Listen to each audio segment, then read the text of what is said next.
Team Freeview. We're back with the pastry chef. I'm back on Freeview. It's a glorious day. You've been whipping stuff up in the kitchen? I have, occasionally, from time to time, mostly D&D. He is actually a very good cook. This is the irony. Well, it's not really ironic, is it? It actually makes it more perfect. Yeah, it's a very apt name. Yeah. I on the other hand can't cook at all. No, it's true. You burnt rice. Yep, it's true. Not fried rice. You might be thinking, oh yeah, but you can add fried rice. No, it was dry rice that I put in a pan. not even boiled. Fried it. Brilliant. Yeah, it was 10 years ago in my defence. And you haven't cooked since? No. Actually, I do a mean sandwich. Ah, right. I do what I call functional Spartan cooking. I would present it to myself and no one else. Yeah. It's Would you like slam your spear into the ground at the same time? Yeah. Everything's basically raw, and that's it. Nice. So we're talking battle reports, Yes. and we are talking about a different sort of biological consumption. Hive Fleet Myrmidon returns Disgusting. to take on your Necron force, Yep. who we haven't seen in forever. Not on Freeview. No. And ever on preview. On Freeview. Yeah. Correct. Is this like... I'm trying to think, this is... Because I know I haven't filmed in ages and ages and ages. Yeah. This is like my first Freeview bat rep for like... I want to say almost the entirety of 8th edition. Do you know what? That may be the case. That's Because insane. I haven't used my Tau in 8th edition on the bat reps, in any of them. No. I've used the Necrons twice against Stig. Yeah. They were both on demand. Yeah. Have I used the Ashen Huntsman? I think I have. In I 8th. think, yes. But I You can't- have used them in 8th. I can't remember if I've don't used know if them, we've seen them on here. Freeview. I don't think we have. But either way, it's been, even if I been have, a long it's time. been easily 8-9 months. Easily. If that's the case. Because we've been doing Cast of Players instead. Cast players have been super busy with that. Okay. All right. Well, what we're going to do is gonna we're going have to have a bat rep. We're going to go over these lists. It's going to be fun today. Got a different little Tyranid lists. Got A little some bit teeth different. because they're like Myrmidon, you know. But at the same time, it's not. I got it. Okay. I know it's you coming up next. might not have got it, and that's why you have to explain it to yourself. Jesus. And here we are. Hive Fleet Myrmidon. Tendrils everywhere. Do you not like Tyranids, Chef?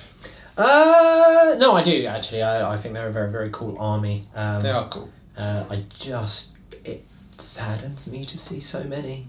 Yes, in comparison with your Necrons. Yeah.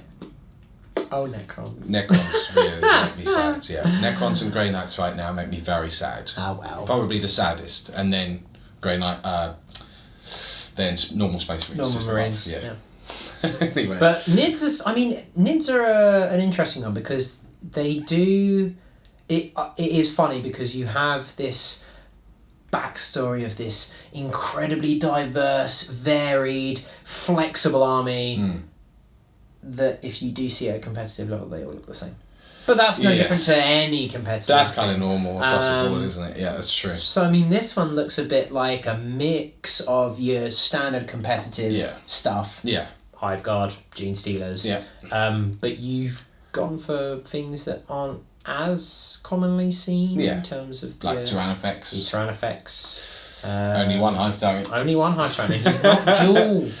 Well, No. he is, but he's not quad. No, he's not quad shooting. He's Quad just shooting. dual shooting. So look, this is this is again I think a strong-ish list. It's still a strong list. We for are sure. running Kraken, but it's not the nastiest list. So we'll retain some friendships here, which is good. Borderline. So it is 1750 points on the button. It's always good. Classic spider tactics here. Use every point. So what we have is a Kraken battalion, and that is it. So we're rocking 8 command points. You know, nothing else. The Warlord is the Flying Hive Tyrant because he looks epic, and I think he's the Hive Tyrant. He should be the Warlord.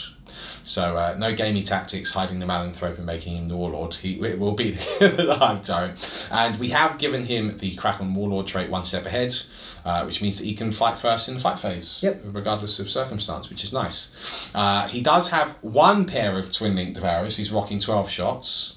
But he's also got a pair of monstrous scything talons, which are represented by his huge clawed feet there.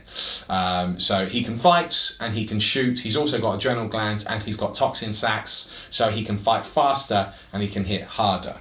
Yeah. So I think he's actually a really cool character. Yeah, he's what Hive Tyrants in my mind should be, which is the pinnacle of the fleet that can do everything well. Exactly. He's the apex predator. He's fast, he's punchy, he's shooty, he's got the psychic, obviously he's your synapse as well. Yeah. You know, he's cool. Yeah. And generally they pull their points. Yeah, exactly. They pull their weight. Yeah, they're very good. There was a reason why before the rule of 3 you saw like 7 of them. Yeah, exactly. Yeah. I said 7. Your 9 is. Yeah. You gave him the relic as well, didn't you? Yes. No, I did give him a relic, and that relic, because I've forgotten what it's called. But do you remember what it was called? Yeah, the Kraken one, isn't it? The Chameleonic Carapace. Yes, so that means that he's got a -1 to hit. So he's not only fast and shooty and punchy and psychic-y, he's also half lictor. Exactly. His mama was a lictor. Which is great. Yeah. He is the apex predator of Myrmidon. His mama was a lictor? His mama was a lictor, that's why he's got a chameleonic. Yeah. So that's what he is. He is an absolute beast. I really like him, and of course a proper apex predator leading Myrmidon here, so that's good. So that's him. We've then got Forge-Weld unit, which is the Malanthrope, who justifiably went up in points in one of the FAQs. He's still really good because he is a synapse creature. He does give that -1 to hit bubble, which is really, really effective. I think it's only 3 inches. I'll double check that. Yeah, so can't it's really weird. It's only 3. remember. Shall I check it now? Yeah, because I think because his one is it might only be 3 inches, but it affects them if you touch it. Whereas the Venom Thropes is like 9 inches, but you have to be wholly within it. Right.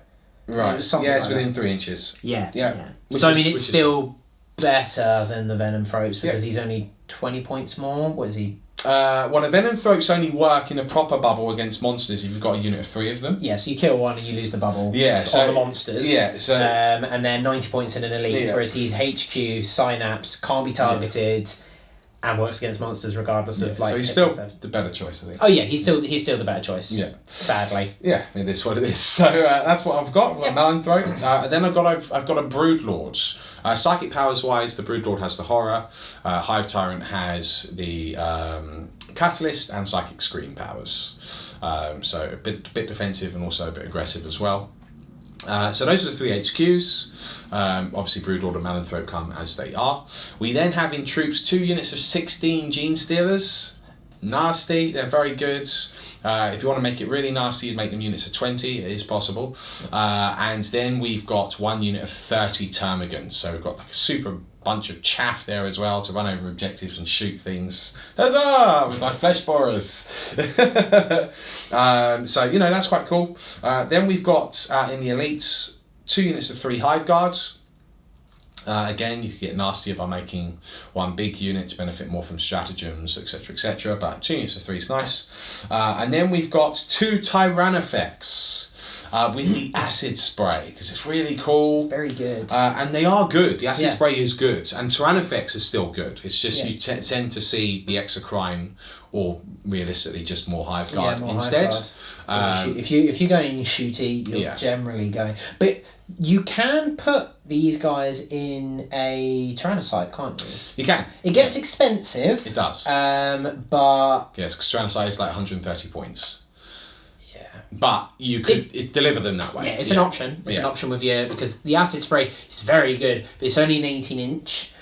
So it means you're kind of offsetting that weapon beast rule of shooting twice. But then it's almost like once you get in a position, you've created this 36-inch bubble of don't come near me. That's right. Which is real nasty. Now the shame is that the acid spray is a heavy weapon, because you can't advance. No, because if you're a cracker then as well, they would be really good. You could use the onslaught power on on one of them, I think, because it enables you to advance and fire a heavy weapon, as I recall. Possibly. I thought it was you could advance and fire without the penalties to your assault You weapons. might be right there. You might be right. Let's have a little look. So, onslaught on a warp charge value of 6, if manifested within 18 inches, this unit can shoot this turn even if it advanced without suffering any penalty to its hit rolls for moving and shooting heavy weapons, or advancing and shooting assault weapons. But then... So you can't... In addition, this unit can charge if the unit fell back. This unit can shoot this turn Uh, without suffering any penalties to its hit rolls for moving and shooting heavy weapons, or advancing and shooting assault weapons. it says even if it advanced in brackets. So it could, so you could do that. No. I don't think you could, because it's saying it can shoot this turn without suffering any penalties to its hit rolls for moving and shooting heavy weapons, or advancing and shooting assault weapons. Yes, it doesn't say. Whereas the Necron Saw Tech ability is you can move and fire heavy weapons without penalties. You can also advance and turn your weapons into assault weapons. Yes, exactly. If that said you can advance and shoot normally. Yeah. As just like that one sentence, then you would be fine. The key word is the or. Yeah, it's the fact that it says or advancing and shooting assaut weapons. Which is fair enough, because that would be quite nasty. It would be really nasty, but... although I have to say, like, the acid spray is really good, but I wouldn't be that broken, I think, even if it was an assault weapon, to be honest. I think it's just more along the lines of, it's already got an 18-inch range. Was it heavy 2d6? 2d6, yeah. -1, damage... D3, though. D3, which is nasty. Yeah, and strength 6, as I recall. I'm not sure.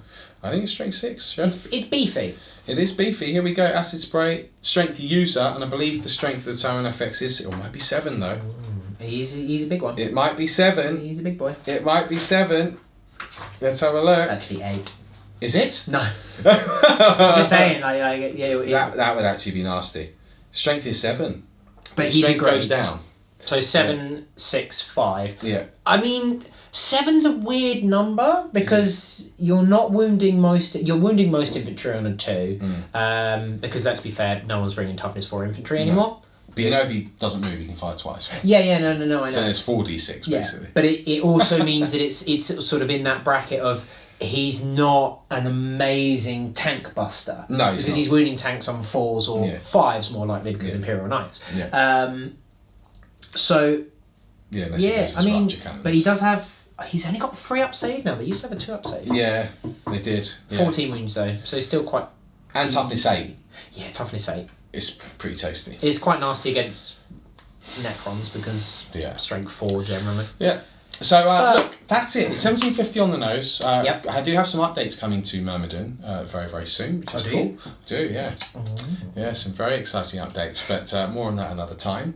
But for now, it's going to be good because I haven't used these in about a year to use Myrmidon once again. Let's see what I'm up against. The threat and evil of the Necron Dynasty. It's Necron time with the pastry chef. This is how you got your nickname. Yeah. Here's a baguette. I thought I'd bring out a baguette. But no croissants today. No, because they're rubbish.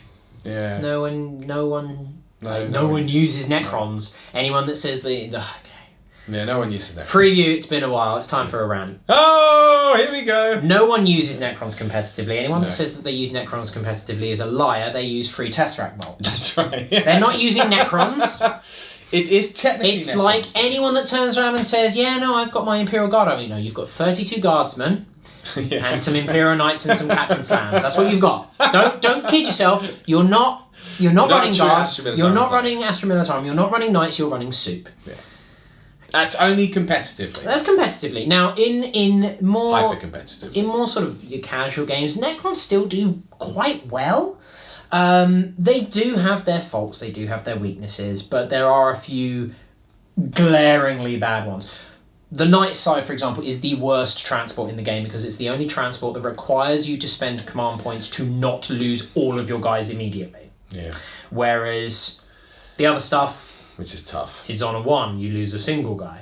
But losing, let's say I had 15 warriors inside a Night Side, I don't get a chance to roll any dice. I have to go, do I lose 15 warriors or spend a command point? Well, I'll spend a command point. I have to. Yeah. Because otherwise I'm losing 400 points worth of stuff. Yeah, which is horrific. They're absolutely horrific. They're not survivable. No. And they don't have good output, but they cost more than a Wave Serpent. Yeah, well. Because they can fly, I guess. Yeah.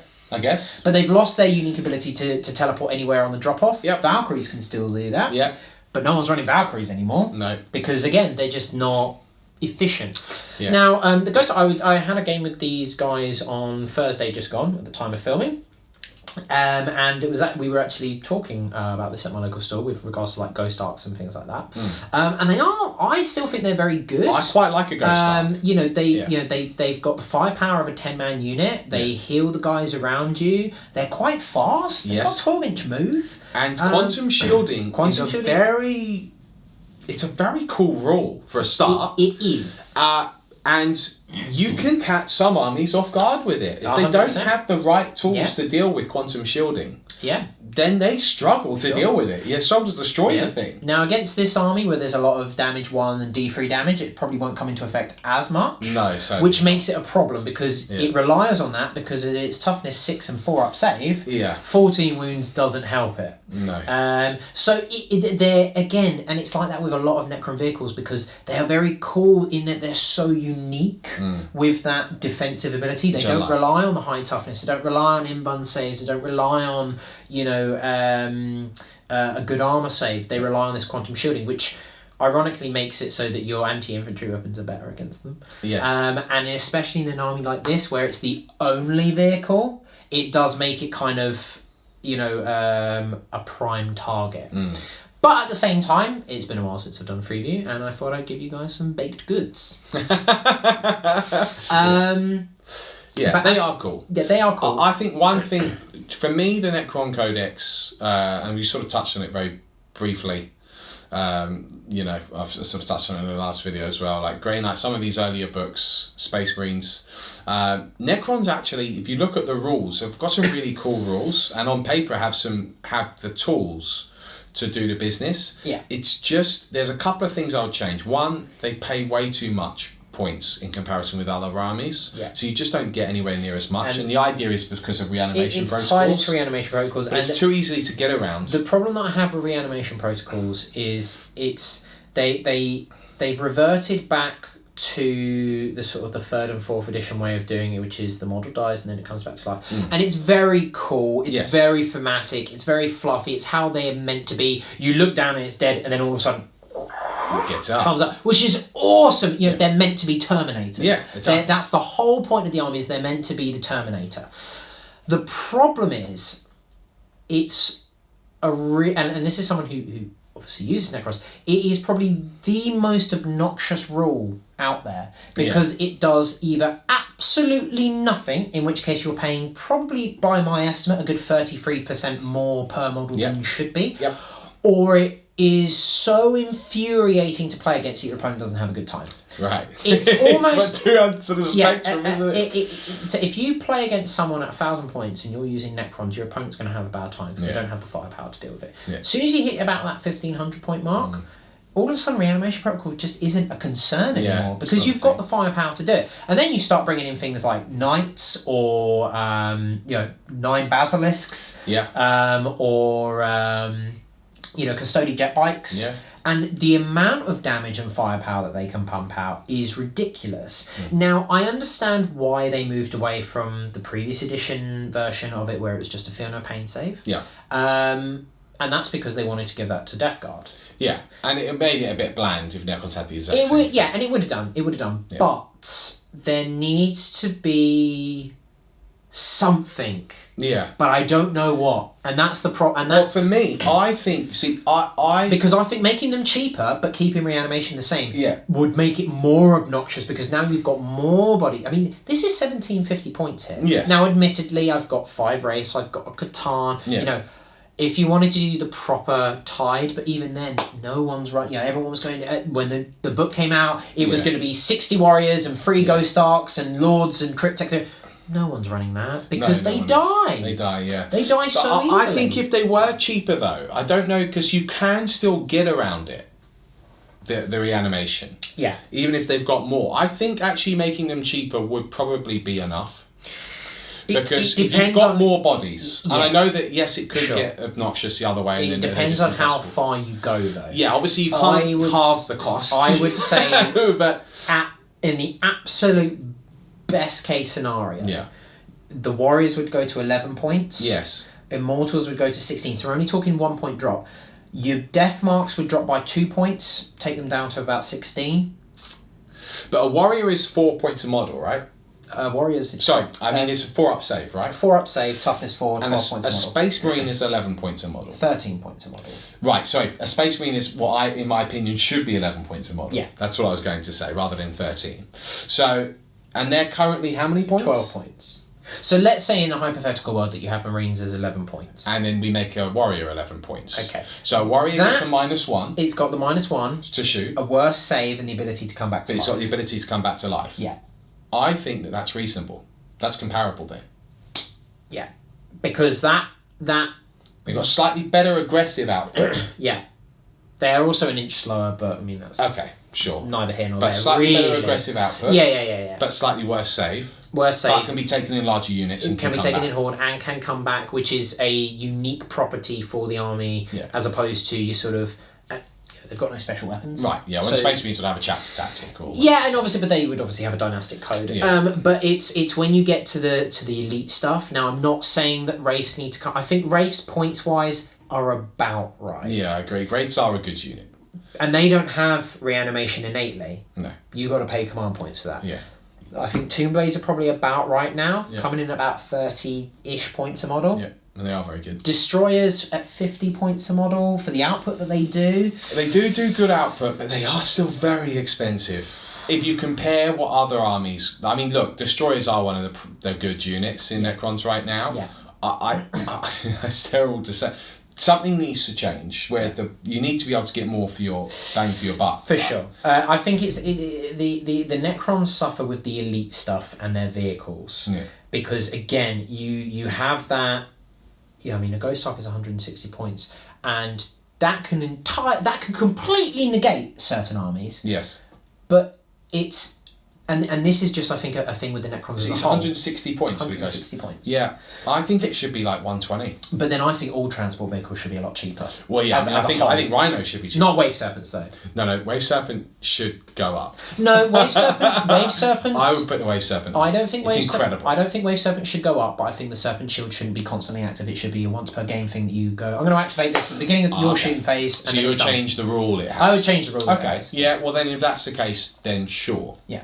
But the reality is... Possibly. I don't know. That's the other reason... Well, this is the thing. This is one that for the FAQ I actually sent in. Oh, the damage. Right. Because actually if the damage is the way that actually Yep. potentially it could be read, Yeah. then actually you should probably keep them at about the same points. Yeah. Because all of a sudden, it's a very different ball game. Yep. Because basically, right, what's the best Right, way so- to explain this okay, in a succinct manner? Right, okay. So, rules as written, Yeah.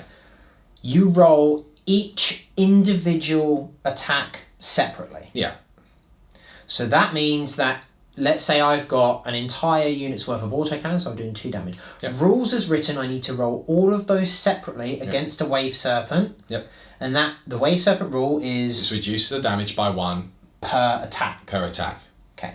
So each attack does 2 damage Per ranged weapon, it says. per ranged weapon, not per ranged attack.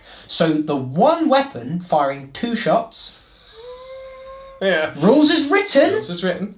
per ranged weapon, this is one weapon, the total damage would be reduced by 1, Total. not per shot. The total damage. So that means if all four autocannon shots hit, all 4 autocannon shots wound, That's a total of 8 damage. all 4 saves failed, it will be a total of 8 damage. Currently, everyone's playing it, and I say everyone, most people are playing it, and most tournaments are playing it, it becomes 4 damage. Yeah. It doesn't say the weapon's damage becomes reduced by 1. No. It becomes all attacks from a weapon That's right. is reduced by However, no, it would be 7 damage then. and Based on therefore it would be 7. Which- And at that point, you know what? the Wave Serpent's fine. Yeah, you crack on. Wave Serpent's fine. At that point, I would say maybe give him a 10-point drop. 10, 15, 20-point drop. How much It's are they? still at the moment? cheap. It's 134 points. For, 134. I thought they were like 150. Okay, dude. fine. Yeah, I yeah. retract that statement. Yeah, They can stay as for they what you are. get. So that's 134, and this is now again Now- against certain armies that Yeah. this can entirely neuter your anti-tank. Yes. But then, and this applies for the Necron army as a whole. if you're still doing the same thing against Necrons after turn 1, or if you've never played Necrons before, it's understandable. You shoot last cannon at that, because that's what your last cannons do, and it goes, I negate it. Oh, what? Oh my. So what do? You change your tactic. I'll shoot it with my bolters and my heavy bolters and my, 2 damage weapons or assault cannons or whatever. And it's the same with against Necrons. If you're playing against a Necron army and you decide to weaken 4 units across the board down to like 4 models each, sorry, no, that is your fault. Yes. That's just... That is your fault that 20 models are coming back next turn. Yeah. So all you need to do is just go, well, I'll just change my tactics and just eliminate a unit, eliminate a unit, eliminate a unit. Yeah. And it's the same with the vehicles. The vehicles are pointed for the fact that it's almost like they're pointed on the assumption that everyone is going to only fire their anti-tank weapons at it. Yeah, exactly. Necrons as a whole are pointed on the assumption that you're always going to leave Necrons alive. Yeah, but... No one is going to do that. Exactly. But here's the thing, and this is why I think just a points drop would be sufficient, because sometimes the person runs out of firepower. Sometimes they can't kill that last Necron warrior. And it's happened. It does happen. Yeah. I've seen it happen often. And then all of a sudden, you can roll to get them to come back. So I think the rule and I do like, it's less obnoxious if there is a way to try and get around it. Yeah, and there needs to be a way. Their fight. There should be a way to get around it. And it should be possible to negate on the basis of, well, you wipe a unit. That's in a way, it's no different to, well, if you destroy a unit of Dark Reapers, the Dark Reapers can't shoot you back. Yeah. It's fine. That's what you need to do. Yeah. It's just annoying that you're not paying the points for it. I mean, how many points is a Plague Marine? Oh, 16? Off the top, I actually think it is 16. 16. Don't... For an extra point of... So, versus a Necron, just in terms of that resilient armies, those are your resilient armies. They've got 1 better save, 1 better toughness, and they're disgustingly resilient. Okay, they don't come back to life, but they don't need to come back to life if you've already saved the damage with your 3-up followed by a 5-up. That's right. Yeah. Versus a 4-up. Yeah. And then hope that the rest of your mates don't die. That's right. And you don't fail a morale check. But you have to bear in mind that this is an edition where people still aren't really taking Plague Marines, because there are still better options available. Of cheap chat. So even they need to be addressed. And again, that's what I don't want the Necrons to become, is for them to just drop the points to make it better for the army as a whole, and yet making it so that they just become the most obnoxious Horde army, because not only do you have twice as many, but now you also can't kill them all because they just keep coming back. And your opponent just feels they can't do anything. Then ruins the interactive. It's almost like playing against Necrons when the reanimation protocols does work it's a weird one, because it's almost like this is fluffy, it's how they should play, it's how they should feel playing against. Yes. But it's almost as frustrating as playing against Knights, because your attacks aren't doing anything. Yeah, we take anything that takes out the interactivity of the game can become balanced on the knife edge then, So Necrons are a tricky one. We should probably talk about the list as well. Yeah, alright, let's get on with the list. But it was quite cool to talk about the Necrons, I feel. Three of you haven't had a rant in a while. No, they haven't. And also, it is an army that you don't see that often, as often as I would like to see. Sure.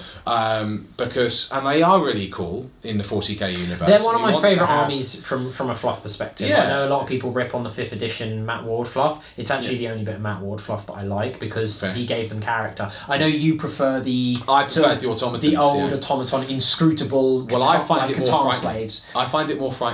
I think I prefer something without personality for me. But I prefer this idea that almost nothing has personality, and the ones that do have a personality are absolutely bonkers. Yes, they are. Nemesis Zandrak is probably one of my favourite 40k characters, because he's just a senile old man. Yeah. It's hilarious. And just over him with Vargard just going, yes, my lord. Yeah. Yes. Well, he's like, no, give them, these are just rebels, give them cake. And there's like orcs running around, he's like... Very exasperated sigh. But I like that sort of injection of character in the background that they had, and I mean, look, I still like it. It's just I think it's. And they do have some of the coolest models. They do in the range. I think is really epic. All right, well, let's do this. Let's do a list, yeah. Okay. So this is it's all Nefrek. Yep. So this is I always advance 6 inches, and I can teleport through buildings, not units though. Yep. So you can still block them in. Mm-hmm. I've been trying it out a little bit over Mefret, which seems to be your go-to for most parts. Mm-hmm. I am liking it because it does give you that flexibility to just go. All of a sudden I can go quite fast, and I can guarantee Like the amount of times where you've seen it and you guys have seen it where I've needed like a 2 to advance onto an objective and I rolled a 1. Yeah, classic. That's very classic you. Not with this army! I know I'm always going 6, which is great. And it does have some nice synergies with your canoptic stuff because there's stratagems to advance and charge. Yeah. So I've got a battalion and a outrider detachment. So I have an Overlord, he's the Warlord. He has the Veil of Darkness, a Void Scythe, and his Warlord trait is Immortal Pride, which is I can deny one and everyone within 6 auto passes them around. Yeah, it's my favourite one for Necrons. It's generally your best one. I know that if you run Sortek, a lot of people generally tend to go for the hyperlogical strategist because regenerating command points. Not a fan of it, in all honesty, because I think this is better.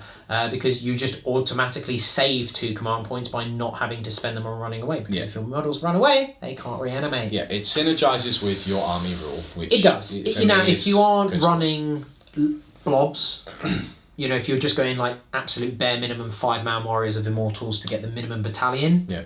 Crack on with Sortek. Sure, yeah, exactly. But for this style of army, where I've got a unit of 17 warriors, a unit of 10 Tesla Immortals, and a unit of 10 warriors inside a Ghost Ark, it works to make them, as long as that one guy's left alive, I can at least try and bring some guys back. Yeah, and it plays a little bit more fluffily as well. It looks more like an army when you've got some phalanxes of troops. 17 man, 10 man with the Tesla, the Ghost Ark. The second HQ is a Cryptek, Staff of Light, Chronometron, no other gubbins. 5-up invuln. Might not come in massively handy against this army, but it's just what I always generally use, because there will be times where you come up against your plasma stuff, and it will save your life. I have a Transcendent Catan. Very nice. Yeah. I like them. Been trying out the Transcendent Catan over the Nightbringer. The Nightbringer probably would have been a better choice against Nids, because always wounding on 2 with the look and always wounding on 2 with the combat would have been very tasty. But I'm quite liking the idea of the powers. Yeah. So I've gone for Antimatter Meteor, which nice. is your standard closest within 24 mortal wounds on a 2+. And I've also gone for Seismic Assault, which is for every model in the unit, roll a dice. On a 6, you take a mortal wound. I've got big units, Yes. And nice. I am going for Cosmic Tyrant, which, I could roll for 2 personality traits, which I've never actually done.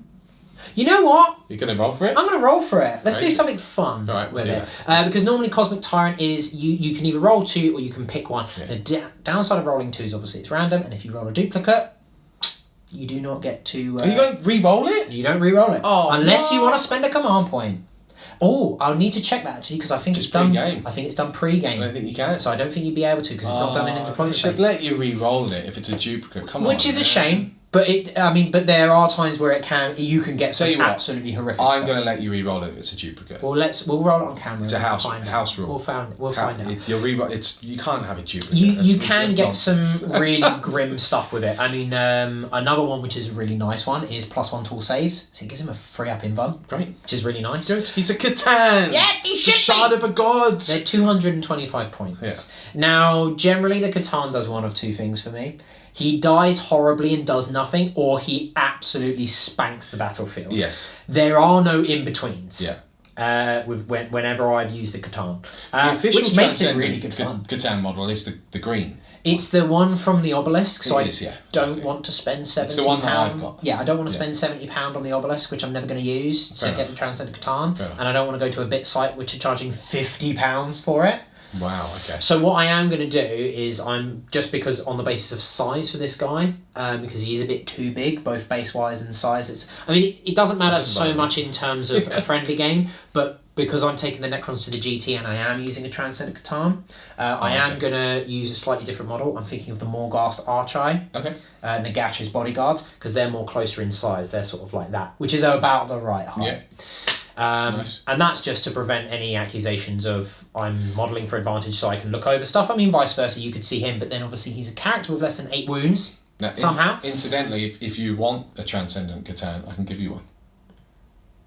It's an option. Cool. I actually have a spare one. Oh, do you have a spare one? I Oh, do, then yeah. I'll take that one. Problem resolved! On the spring. Less money for me to spend. Unless you want to keep the theme. Of to be but- fair, it would actually be very cool because the Archie models are lovely. Yeah. I'll have a think. Right.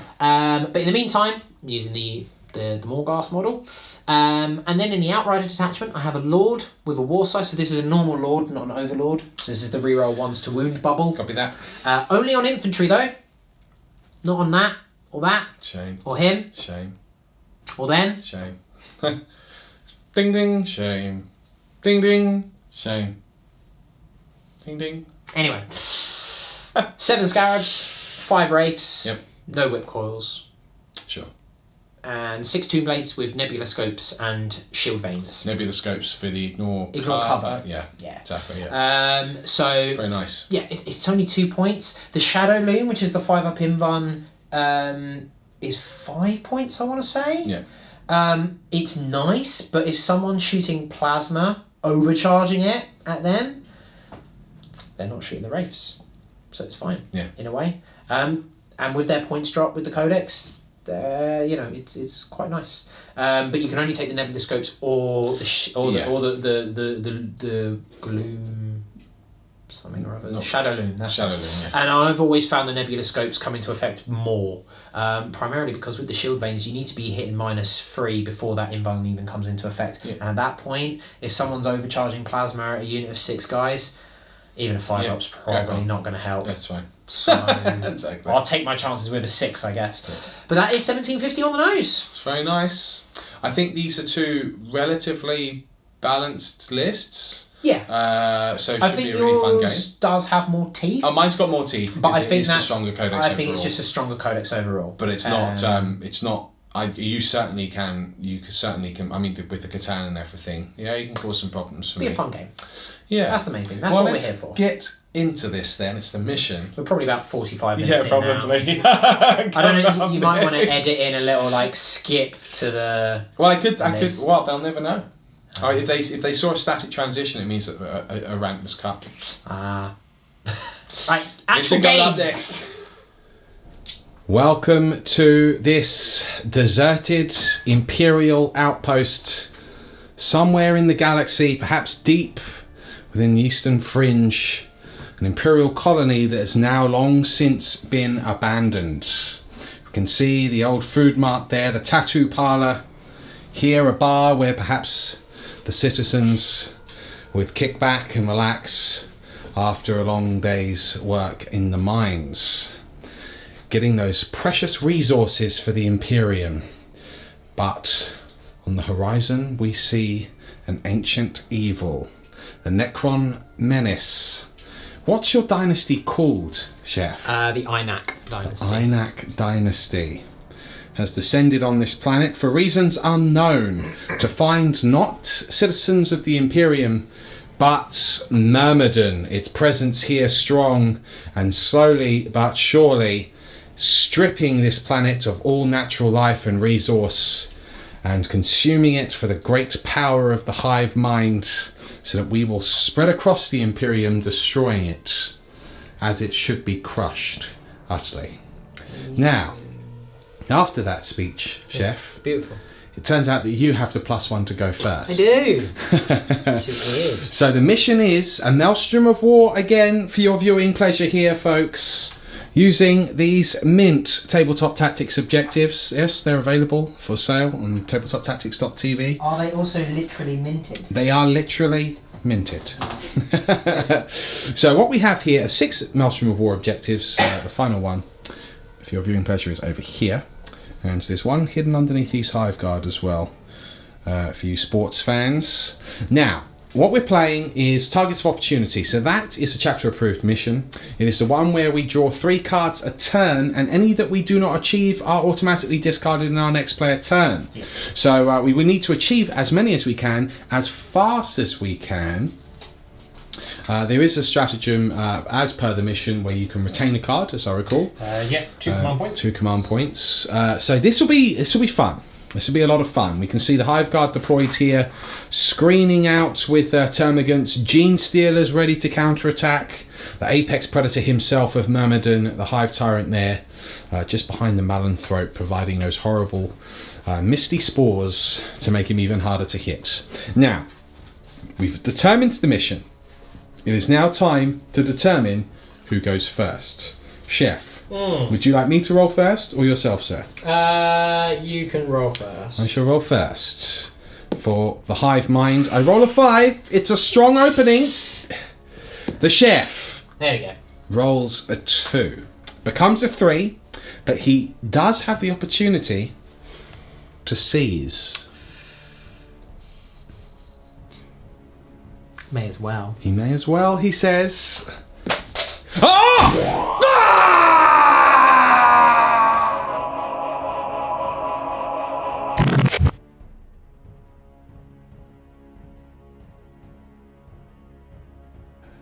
So, just powered down now. Chef has seized the initiative. It is battle round 1, but just before doing that, for the Necrons, we, as promised, will roll for the Necron powers, Catan powers. So the fractured personality, you should do it before the battle. Sure. But let's see what we get. 3 and a 5. Okay, Sentient Necrodermis, I regain D3 lost wounds at the start of each of my turns. Nice. And Entropic Touch, I reroll failed wound rolls in the fight phase. That's cool. Not shabby. That's cool. Yeah. That's mean. Alright. Cool. Turn 1, movement phase 4. The Necrons is complete. Secure objective 1. Code of Combat, probably not happening. Big Game Hunter. Possible. Yeah. So objective 1, very fortunately, was already in his own deployment zone. Huzzah! I call shenanigans. Yep. And as we can see here, the Necrons are very much on the move. The Tomb Blades skimming ominously on top of these cargo containers. Perhaps this was food supplies for the colony, who knows. Right now, we have Tomb Blades on top of it, and they are in range of several of the Tyranid units here on my right flank. Over here, the Catan has descended from the top of the food mart, supported by the Ghost Ark. That's also hovering ominously towards the Tyranid battle line. Scarabs are scurrying forwards, the Warriors have moved forwards, the Immortal shuffled also, and the Wraiths choosing not to advance but to take a vantage point on the top of the tattoo parlour, because he's probably aware, the Necrons are aware of how deadly fast the Tyranids are, and somewhere in the distance the sound of dice is heard falling. The nervous hands of Chef clutch onto them at the end of this movement phase, because what are you about to do, Chef? I'm about to do Seismic Assault, so Catan Power's done at the end of the movement phase on that unit of Termagants there. Fantastic. So I need to reroll 1 dice here. Right. Is that 29 dice? 29 dice. So for every 6, it's a mortal wound. Lovely. So 6s here. I can already see 4. 1, That's 5. 3, and he gets 4. to re... Oh, that was the reroll. I've done the reroll. So it's 5 5 mortal wounds on the Termagants slain before they got to do anything for the Hive Minds. It's a sad time, but that is Seismic Assault complete. Yep. Is your other power is done in the shooting phase, is that correct? No, so because I didn't get the Cosmic Tyrant ability... Yeah. Oh, you can only do one. I only do the 1 power, so it's either Antimatter Meteor or that... They were the closest unit, so it's either D3 mortal wounds on a 2+, or 30 dice and 6s, yeah. That's a much better choice. Makes a bit more sense! Fair enough. Okay, so the Catan has shifted reality itself, and 6 of the Termagants, I imagine, probably never, well, 5 of them even, probably never even existed. I know, that's Time's Arrow. This one, they... Yes, but I think it would be cool if the Catan did that. It just simply never were. Yeah. You're not even worth my time! So that's the movement phase done. We know he's guaranteed 1 point for secure objective 1. Let's see what he can do in his shooting phase. A relatively light one, as a lot of my stuff is hidden and some of his stuff is out of range. But he does have some firepower to bring to bear. Let's see what happens. It's Tombblade time, and the raking fire of the Gorse here. These are Gorse, aren't they? Yep, Gorse Blasters. Excellent. Are going for the Hive Guard. The Hive Guard, of course, just all within 3 inches of the Malanthrope. Yep. For that -1 to hit. So. Sure. 4s to hit. 4s. So 2 shots, 9 rapid fire, obviously. Sure. Not a bad roll. Not bad. Not a bad roll. Toughness. Toughness of a Hive Guard is 5. Okay, so force to wound at -2. Yep. It's got 2 wounds there. 2 wounds. Okay. And the Hive Guard traditionally only have a 4-up save. Yep, it still is the case, so I would need 6s here. That's 1, Okay. but I do fail 1, so a wound Single damage. has erupted into its carapace, Yeah. and some bioacid no doubt spills out, but he is otherwise unaffected. Okay, so that unit's fired. They don't have the old jump, shoot, jump rules that they used to have. They never had that. Didn't they have that in as a jet bike, I think, in 7th That was an edition? Eldar jet bike, Ah, not a yes. normal jet bike. Not a normal jet bike, yeah. The destroyers were jet pack, so they Yes. had jump, shoot, jump. Yes. Alright, well, let's fire the 2 Gauze Flayer arrays. Yep. Into the gaunts. Yep. Not in rapid fire. Yep. So And just. for those of you wondering why he's firing at the gaunts and not the Hive Guard, it's because I believe the Hive Guard are out of line of sight. Is I that correct? believe so. Yeah, Yeah, it certainly definitely looks that not way. fire. Cool. I mean, let's check that. Well, we can double check, yeah. I mean, if you can draw a bead, fantastic. If not, no worries. No, Not yeah. from that. Didn't Just- think so. Just out of pit. But was worth a check. Could have got those Hive Guards. So these are hitting on freeze because you're not getting the -1 for that. That's right. No, do not have the -1 here. Okay, so 7 hit. And then freeze to just kill. -1. Yes. 1, 2, 3, 4. So it's another 4 termagants slain. I'll remove those, well, just now in fact. Final bit of shooting now. We have this unit of warriors who can see through the windows of the bar here into the termagants. There are some scattered around inside the bar. Here we go. 1 to hit. Okay, so 6 hit. And then again, Nice. freeze. 5. Cool. That is another 5 slain. Very nice work. So termagants taking a beating this turn, but I believe That's my that turn. is Yeah. the turn. Yeah, so I advanced with this unit here. Yes. I moved up with the Immortals to try and get them in range. Didn't account for the fact that they wouldn't be in range and didn't advance with them, so that was silly. Right. Copy that. But yeah, otherwise that's my turn. Okay, so he has secured objective 1. No first blood. Nope. I'm gonna discard. Well, you have to discard in your next turn I anyway, do it right? at the beginning of the turn. I'm just thinking on the off chance that something happens to allow me to kill one of you. I'm gonna keep.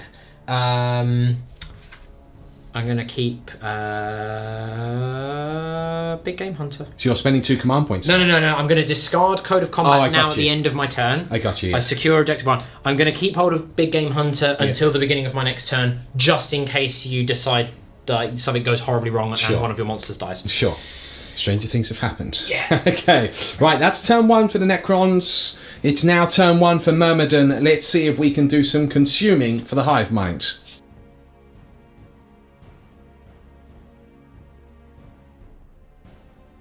We're in the movement phase here, folks. So, but before I show you the cards, I did think you'd probably want to see this. I have just used the stratagem, the Kraken stratagem, opportunistic advance for 1 command point, and that puts me on 7 command points left. So Kraken units roll 3d6 when they advance, which is fantastic. Gene Stealers, so that just in case you don't know, can advance and charge. And opportunistic advance allows me to double the roll that I get for my advance roll. So I'm rolling 3d6. Okay, so now I'm not adding them together, but I have got a 6 there. Yep. So this means, in effective theory, Chef, how far do I move? So that's a 20-inch move on GCS? Because 6 plus 6 is 12, Yeah. and they move 8. That's mathematics. Now, I don't have the adrenal glands or anything on them, No. so it is just 20 inches. Oh, just. Oh, what a shame. That's fine. However will you live? Here we go. We have completed Myrmidon's turn 1 movement now. We've drawn advance. Whilst we'll not be achieving that this turn, the Apex Predator himself did draw priority orders received and then drew supremacy, which will be a big one. And then we also got overwhelming firepower. So as we pan up here, here's the situation. The Hive Guard are holding the objective here, behind the bar. This Tyrannofex hasn't moved. He is just within 18 inches of the Ghost Ark, so we will be able to do that acid spray twice, which is awesome. Malanthrope also maintained his position, his 3-inch coverage of those Hive Guard models. Meanwhile, over here on my left flank, this Tyrannofex did move round to bring his acid spray into range of... Well, he's got a couple of different options, either the Warriors or the Wraiths there. The Hive Tyrant has flown forwards and is planning on bringing his Psychic Might against the Wraiths. Gene Stealer's there, as you saw, moved a whopping 20 inches with the advance there, so should be getting off a charge this turn. Meanwhile, this Termagant unit has also advanced. They're holding this objective, whilst of course the Hive Tyrant is holding this objective, so that would secure supremacy this turn. That is a guarantee, and because I get it in the turn with priority orders received, it means I get 3 victory points for that, plus the D3 for supremacy, so it gives us a kick start in this maelstrom of war. Finally, we have the Broodlord and a bunch of Gene Stealers here swarming forward into the bar, ready to initiate a counterattack in a subsequent turn. So that's the lay of the battlefield. We do have a psychic phase with Myrmidon. Let's see what we do. Let's open with the Psychic Might of the Hive Mind. The Broodlord now casts the Horror, looking through the windows here to the Wraiths on top of the Tattoo Parlour, and that will give them a -1 to their leadership and also a -1 to hit, which won't affect obviously the shooting, but would affect them in combat in the next turn, assuming some survive. So first of all, can we get the Horror off? 6, 7, 8, 9. That will be a success. Not in deny range, so... Not in deny range, right. Now, who's got the ability to deny? And why is that, Chef? Immortal Pride. Immortal Pride gives you a denial as well, doesn't deny it? And a 6-inch bubble of Ignore Morale. So good. So good. So, out of deny range, it goes off. They now have the Horror cast on them. Next, we're going to do the age-old tradition of Smite. Smites! Smiting! So, and this will be on the Wraiths, as they are the nearest. 4, 5, 6, 7 is a success, sir. So it will be D3 mortal wounds, sir. Yep. 2 mortal wounds. Okay. Okay, so one of the Wraiths, because they're 3 wounds apiece, right? 3 wounds apiece. Okay, next we're going to do... Now, obviously, he does have Catalyst as well as Psychic Scream. Normally, I'd be casting Catalyst every turn. I'd recommend that. But just given the strength of the Wraiths and the fact that they are that 3-up invulnerable, I'd like to try and get rid of them. They're a really nasty alpha unit here. So I will be casting Psychic Scream on the Wraiths. So within 18 inches, which you are, Psychic value of 5. Also D3 mortal wounds. In addition, if you're a Psycho, I can roll 2 dice, etc, etc. Psychic Wraiths would be terrifying. Psychic Wraiths would be terrifying. Right, that goes off on a 9. I'm going to attempt to deny this. Okay, fair enough. Nope. No, okay. Wouldn't have denied Smite, so a moot point. Right, okay, so D3 mortal wounds. Right, it's just the one, but we do know that they carry over if I'd rolled higher. Since I didn't roll higher, do I want to... I might want to re-roll it now. Because to do every sort of guaranteed wound you can to Wraiths is a good thing. You know what? I'm actually going to do that. Okay. So I do I get a 2. But all right, now I'm going to regenerate it with my command point farm. That's what they do in 7th edition, right? Or 8th edition, sorry. 8th edition, yeah. And I regenerate I don't see any Blood Angels or Guard on here, so no. Oh, okay. No. But if you were using Gene Stealer cults, that would be all right. Team, we're in the shooting phase. We've already seen the destruction of one of the Wraiths. It's now time for the Apex Predator to raise up these horrible barnacle-like arms and unleash the Twin-Link Devourers into the Wraiths. So, he gets 12 shots.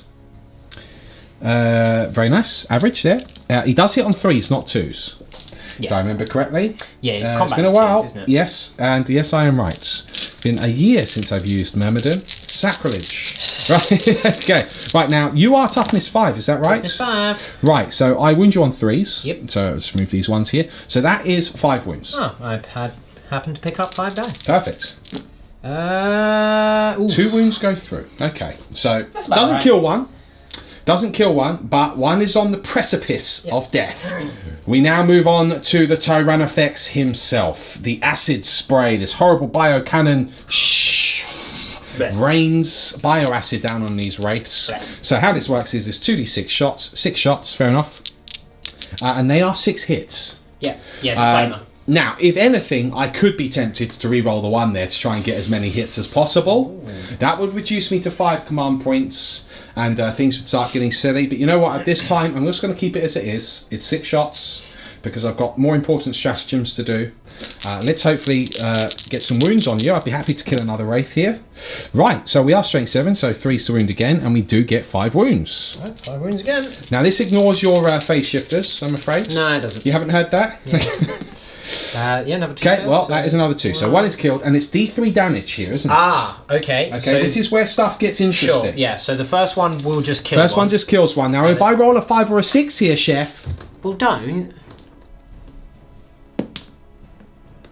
What part don't? Oh, sorry. Here we go. Hive Guard. The Impaler cannons now. 2, 4, 6 shots firing at the Tomb Blades. Okay. Now, Chef, you informed me that you're a -1 to hit. I informed you correctly. I see. How interesting. You're hitting on 2 still, right? No. I hit on 4s. So there you go. You do stop 1. That is the average, Chef. Alright. So we've got 3 hits there. Now, I am strength 8. I am toughness 5.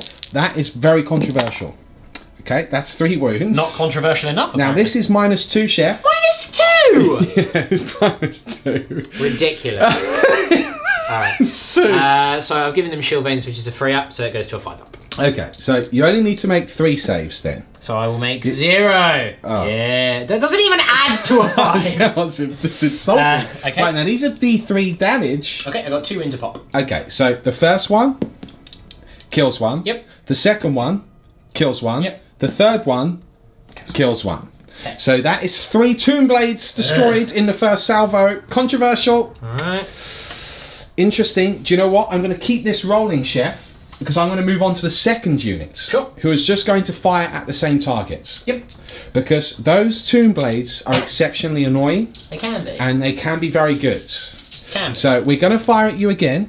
This is how we're going to roll here. That's oh, better. there you go.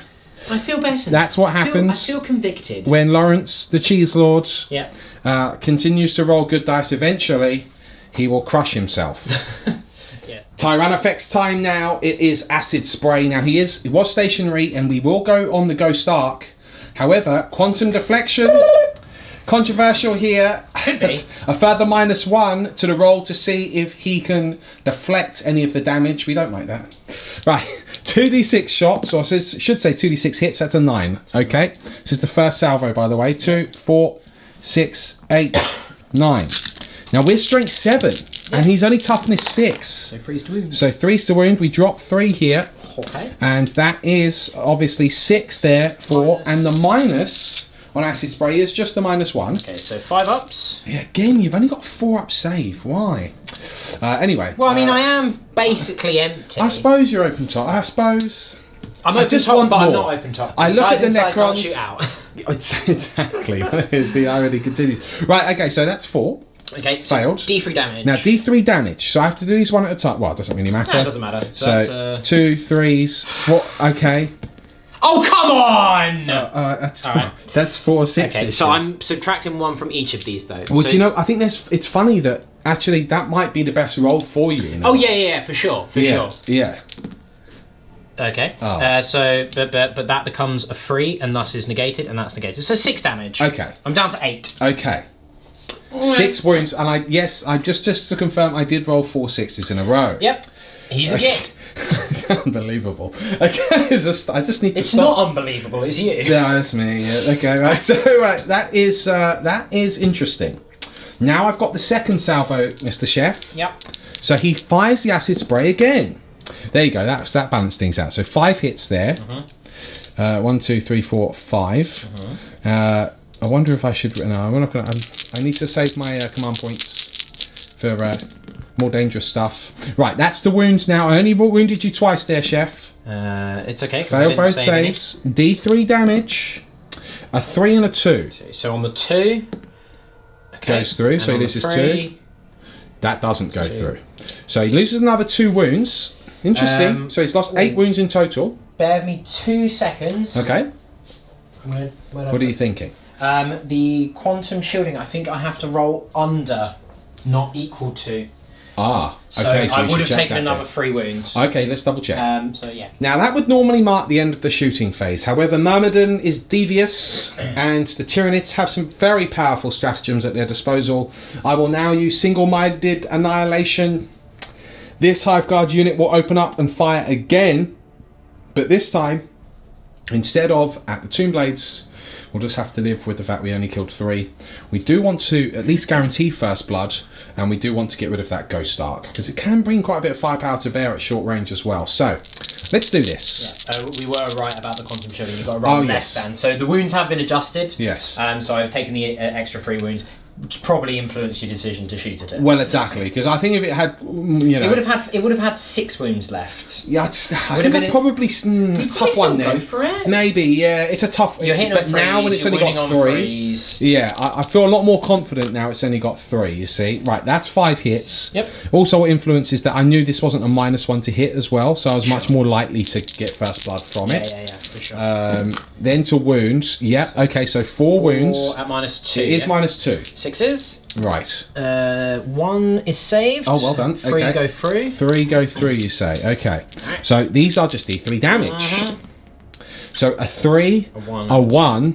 So you can't defend the 1. I can if I rolled a 1 because it because you've built stratagem. Oh, that's very cool. Very nice. So a 1, a 2, and a 3. A 1, a 2, and a 3. Well, let's go in order. So the 1. Okay. No, 1 goes so it's through. got 2 wounds left. The 2. So I need a 1 or a 2. Yeah. Otherwise, he's destroyed. It's a 2. Well done, chef. Very, very well done. Okay. So I need a 1 or a 2 or a 3. 50-50 chance. 50. Yay! Yes! Quantum deflection. Nice. That's cool. You can imagine the Necron technology. They're like, oh my god!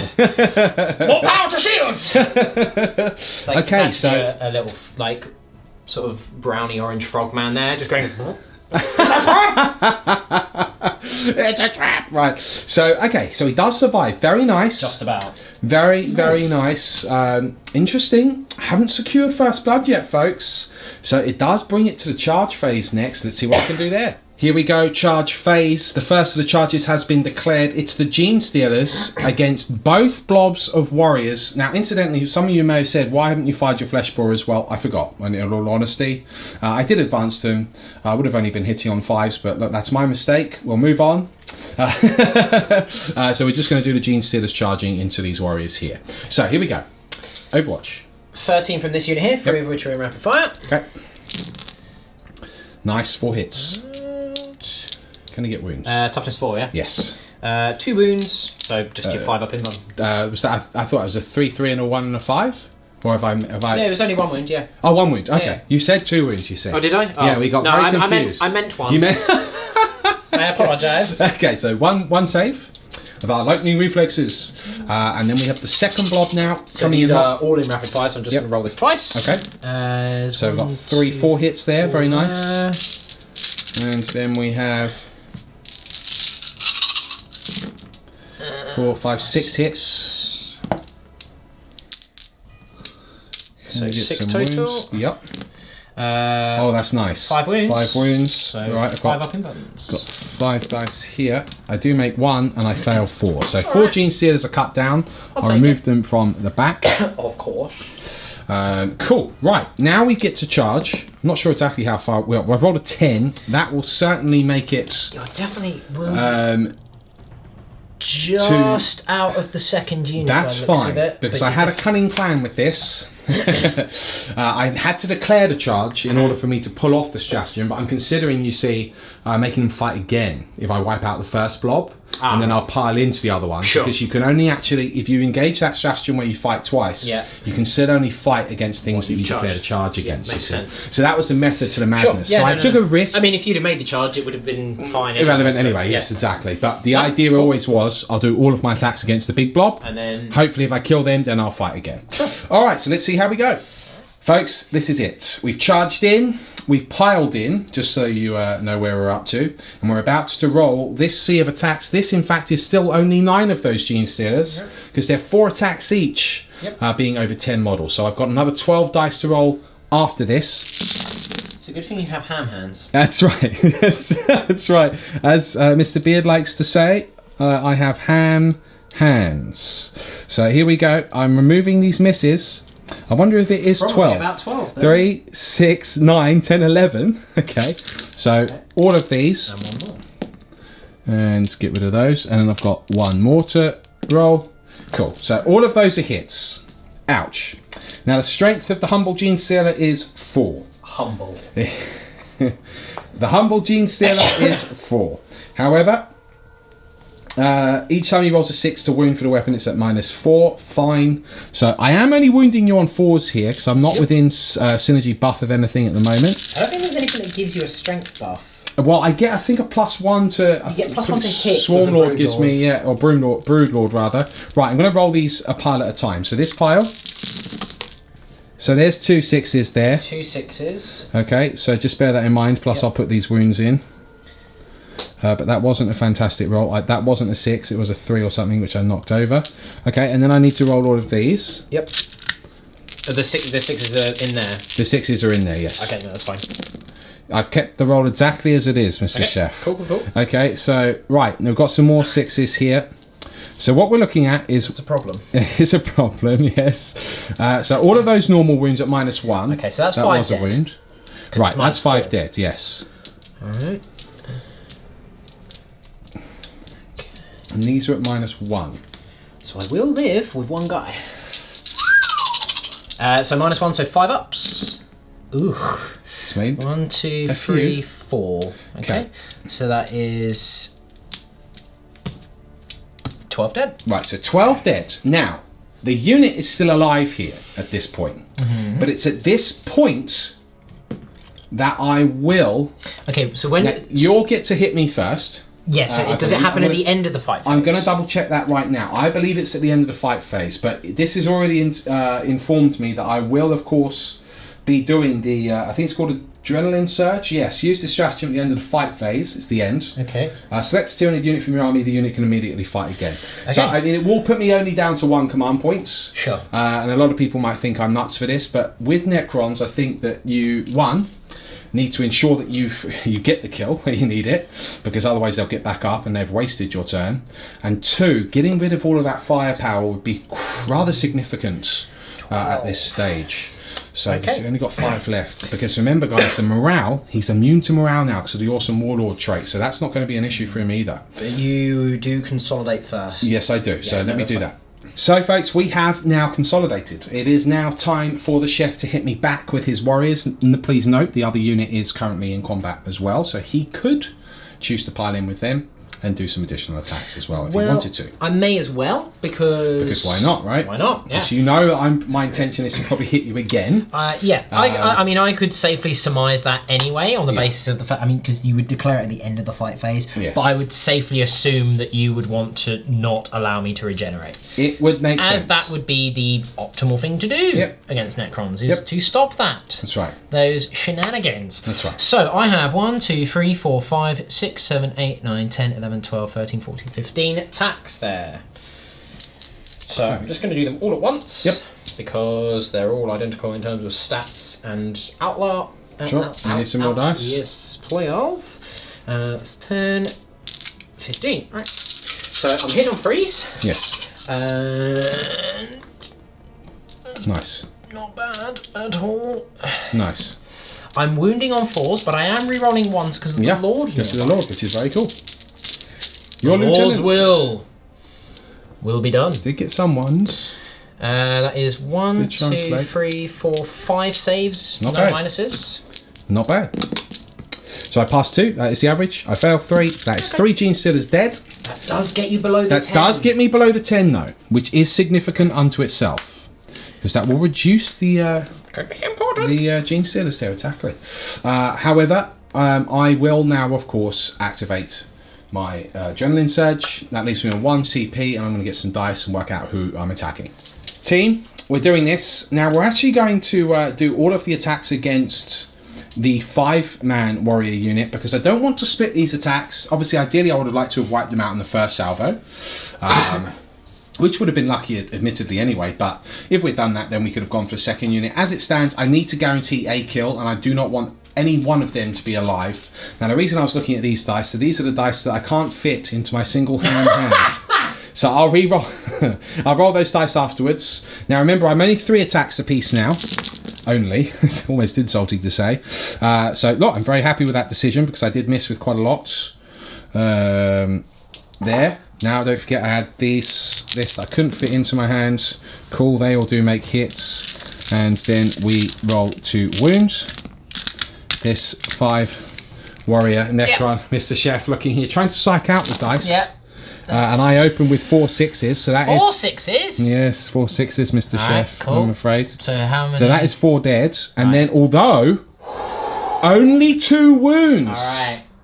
Out of the sea of 1s, 2s and 3s there. Very interesting. That gives him 2 opportunities to save here. First one. At -1, he fails it. Okay. The second one though. No. He fails that too. Okay. Oh, shit. I have like 2 wounds each, right? Of course. Yeah. So Okay. that unit is destroyed. That has secured first blood. I will now consolidate and see where I'm up to. That marks the end of the turn. Gene Stealers here have consolidated into the Wraith. They have wrapped and trapped that Necron warrior there at the end. Cheeky, but Chef can teleport them out anyway, so it's not a big deal.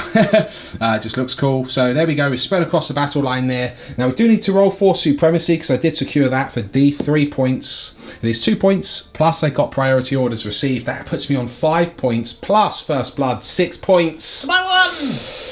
However, didn't destroy anything with overwhelming firepower. Didn't get advance. So, interesting. That's the way the cookie crumbled, but 5-1 at the moment, not bad.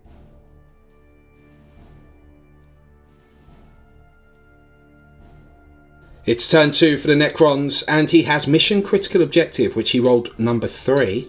Endless legions and behind enemy lines. Now, actually, due to the Veil of Darkness, this is possible, isn't it, Chef? You can get quite a few points. It is possible. So this is interesting now. Now, question is, we've got some reanimation happening. Yes. What is happening, Chef? So we're going to reanimate the Tomb Blades over there. The Tomb Blades, sir. On 5s. 5s. I bring back 1. Okay, not bad. Cool. 1 is alive. That's about right. Yep. But more importantly, I'm going to reanimate them for 2 command points. Yes, very nice. And they are within 3 inches of the crit tech. Okay. So they Very are hopefully coming back on 4s. All right. Wish him luck, folks. Come on, baby!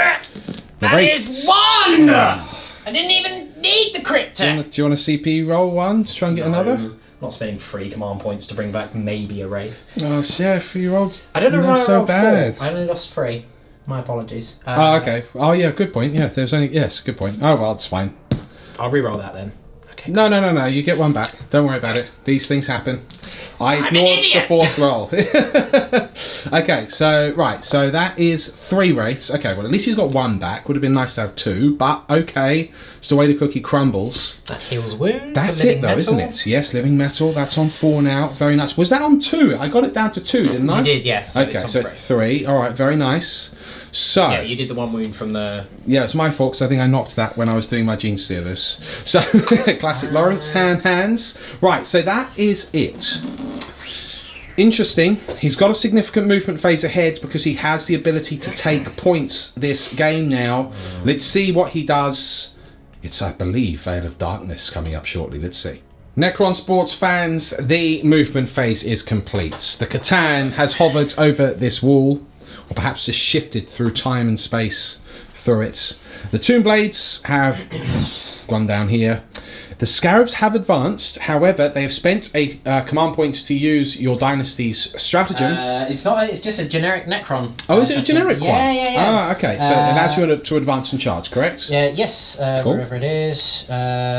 What's it called? Adaptive Chef? subroutines. Adaptive subroutines, very nice. We then have the Ghost Arc, which has moved this way and has done damage control override. That's another command point there, so it does act on its top profile, reminiscent of a Mechanicus Knight there. Very nice. And then the Wraiths have come down here.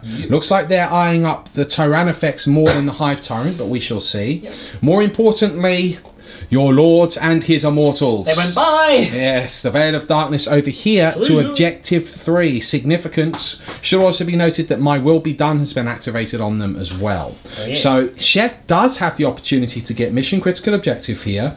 He does have the opportunity to secure behind enemy lines as well. So, it's good play. Let's see if he can score the kills that he needs with the shooting phase coming up next. However, of course, seismic assaults from the Catan into the Gene Stealers. So it's apt. They're inside a building. He's just going to do this to the building. That's it. All of the glass shatters. Everything starts imploding.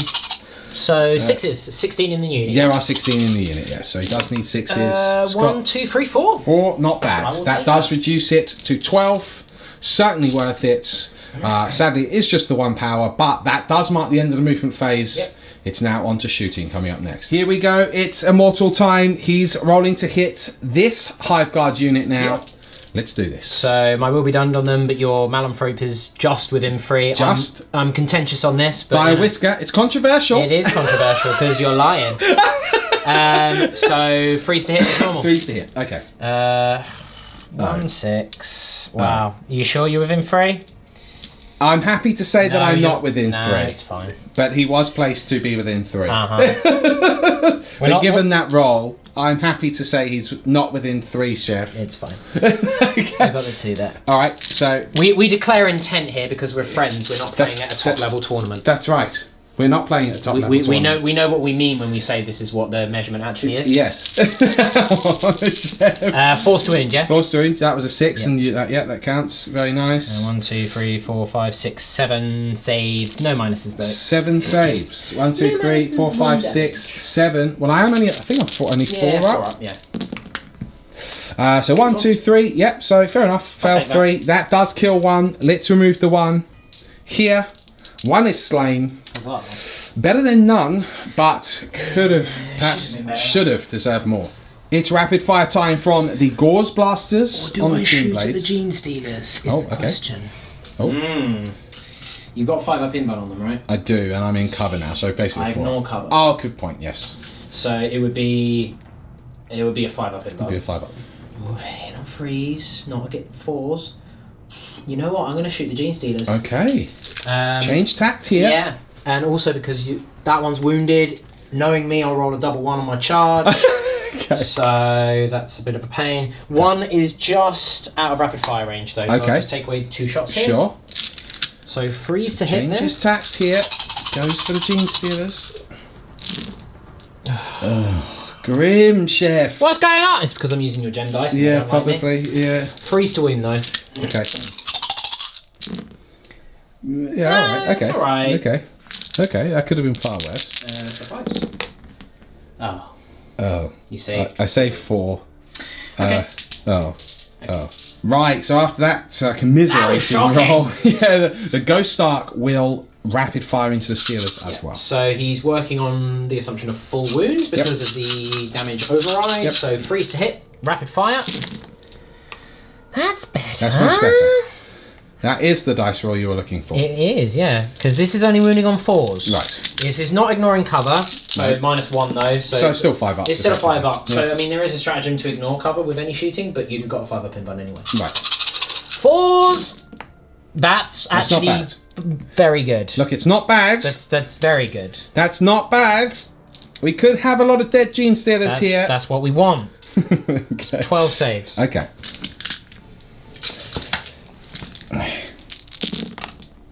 Right, we only saved 3, 4, so we fail 3, 6, 7, 8. That will only leave, I think, 2 in the unit. We're in the charge phase, folks. Now, we did do 1 charge just off camera. That was the Lord. He was literally 2 inches away, so he just moved in. So it's a good thing I rolled a 3. Yeah, exactly. So no issues there, but we are now... This is a big one for the Necrons. If he pulls this off in a big way, could be devastating for Myrmidon.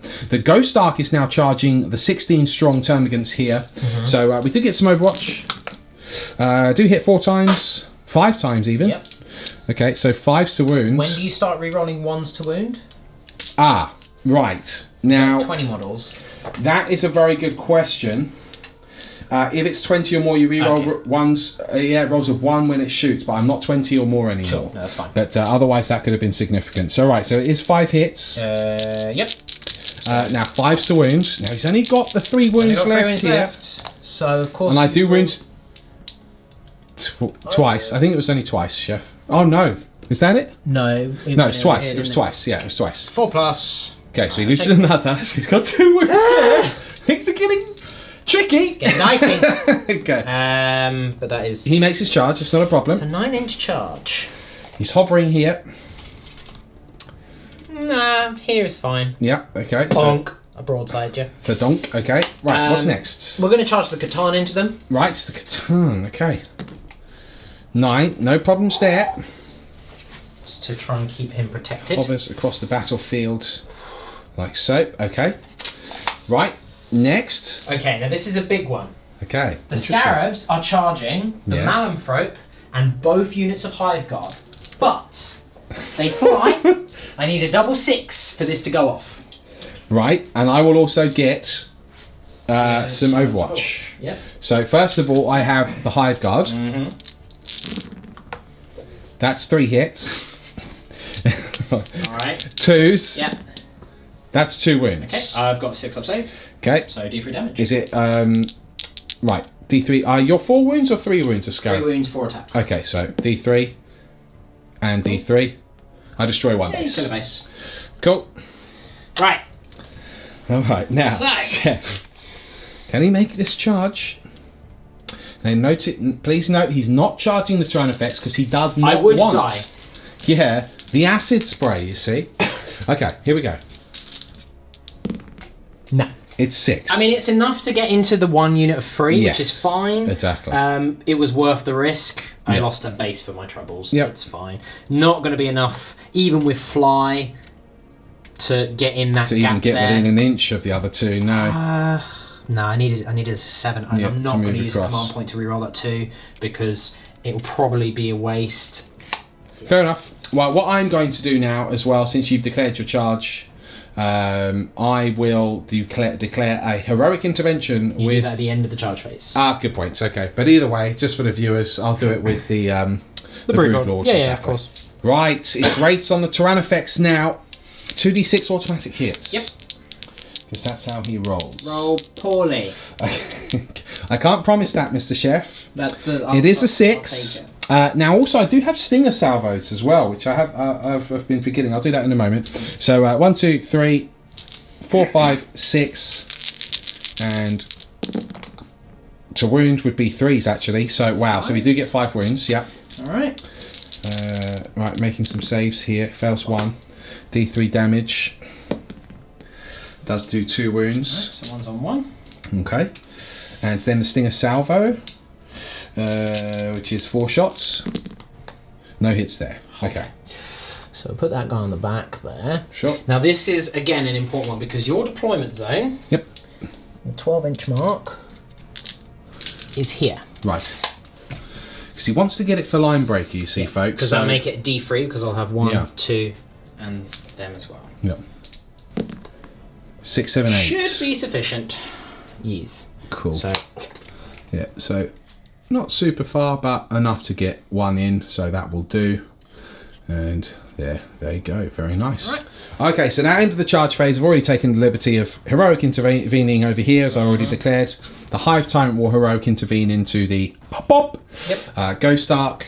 And that is that, folks. So where are we activating first, Jeff? We're now in the fight well, phase. you've got 1 command point, so you cannot interrupt. I can't interrupt you. Well, let's start. But with... he always fights first, actually. He does. He's got 1 step So ahead. then- Shall I just do him first? Yeah, do him first then. All right. He always fights first. If you're okay with that, we just Yeah, get well, over it. that's the rule. Well, that is the rule. This is the truth. Now, point of contention here on my bad, and Yep. I'm sure the comments are already going a little bit mental. What? Kind of forgot about heroic intervention on the Hive Tyrant. So Oh, you did? I wouldn't have charged there. Would you want to move it back? No, I made the mistake. I genuinely don't mind. If you said, No, would you have gone here instead? I would have gone not within fringes, but I made the mistake, so it's fine. But Chef, It's fine because what's going to happen is he's going to explode. and then kill me anyway. Exactly. Okay, I like that. Maybe this was my plan. Okay. All right. Cool. Well, if you're sure you don't want to take No, it back, I'm okay. positive. I made the mistake, so that's No problem. is what it is. This will be a learning experience for Heat 3 when you take this army to crush all yes. at Games Workshop's Debatable. Warhammer World. Okay. Right, so here we go. I've got 4 attacks, but I have 5. Oh, no, I don't. I still only have 4. Yeah, but you are rerolling 1s. That's what. Yes. So 1 pair of Simon Tanners gives you reroll 1s. That's right. Okay, Good thing just too. as well. Okay, that is 4 hits. Okay. Now, we are strength 6 even. So 4. And then we are forced to wound. That is 3 wounds there. Right. Not bad. Damage. Now the damage is a flat 3. Okay then. But I also did pay for toxin sacks. You did. And I rolled 2 6s there on those wounds. Okay. So the toxin sacks, I believe, become +1 damage. Is that correct? Yeah, that's better for me. Yes, it is. It's actually worse for me. Yeah. So, okay, right, and -3, by the way, so you don't get any save. Don't get safe. All right. So the 4 damage and the 3 damage. Okay, so you've got 2 at 4 damage. Right, so he is destroyed. Would I survive? Oh, come on, point it. No. No, It's not worth it. Does it blow up? No. Oh, no. okay, all right. So the Hive Tyrant does tear the Ghost Ark apart. That's all right. I suppose it had to happen, but there we go. That is first blood in the fight phase to the Nids. However, it is now time for the pain train of the Crons. Which unit will you activate first? Let's do the Wraiths. Okay, the Wraiths. Now, they still have the horror on, so it is a -1. Yeah, that goes until your turn. Yes, but Okay. the Tyrannifex is not known for his prowess in combat. So I'm sure he's got some silly thing though. no, he might. Yeah, he might. Or they say that, and he's got like 20 attacks. Bludgeoning attacks on his fists, which do like 27 damage. He's supposed to be an artillery beast. Yeah, -1 and 2 damage. Well, that's not bad. With his How many attacks? 4 attacks hit on 4s. Well, that's not bad. Okay. Alright. All right. So you hit me first, then. Yep. So 4s.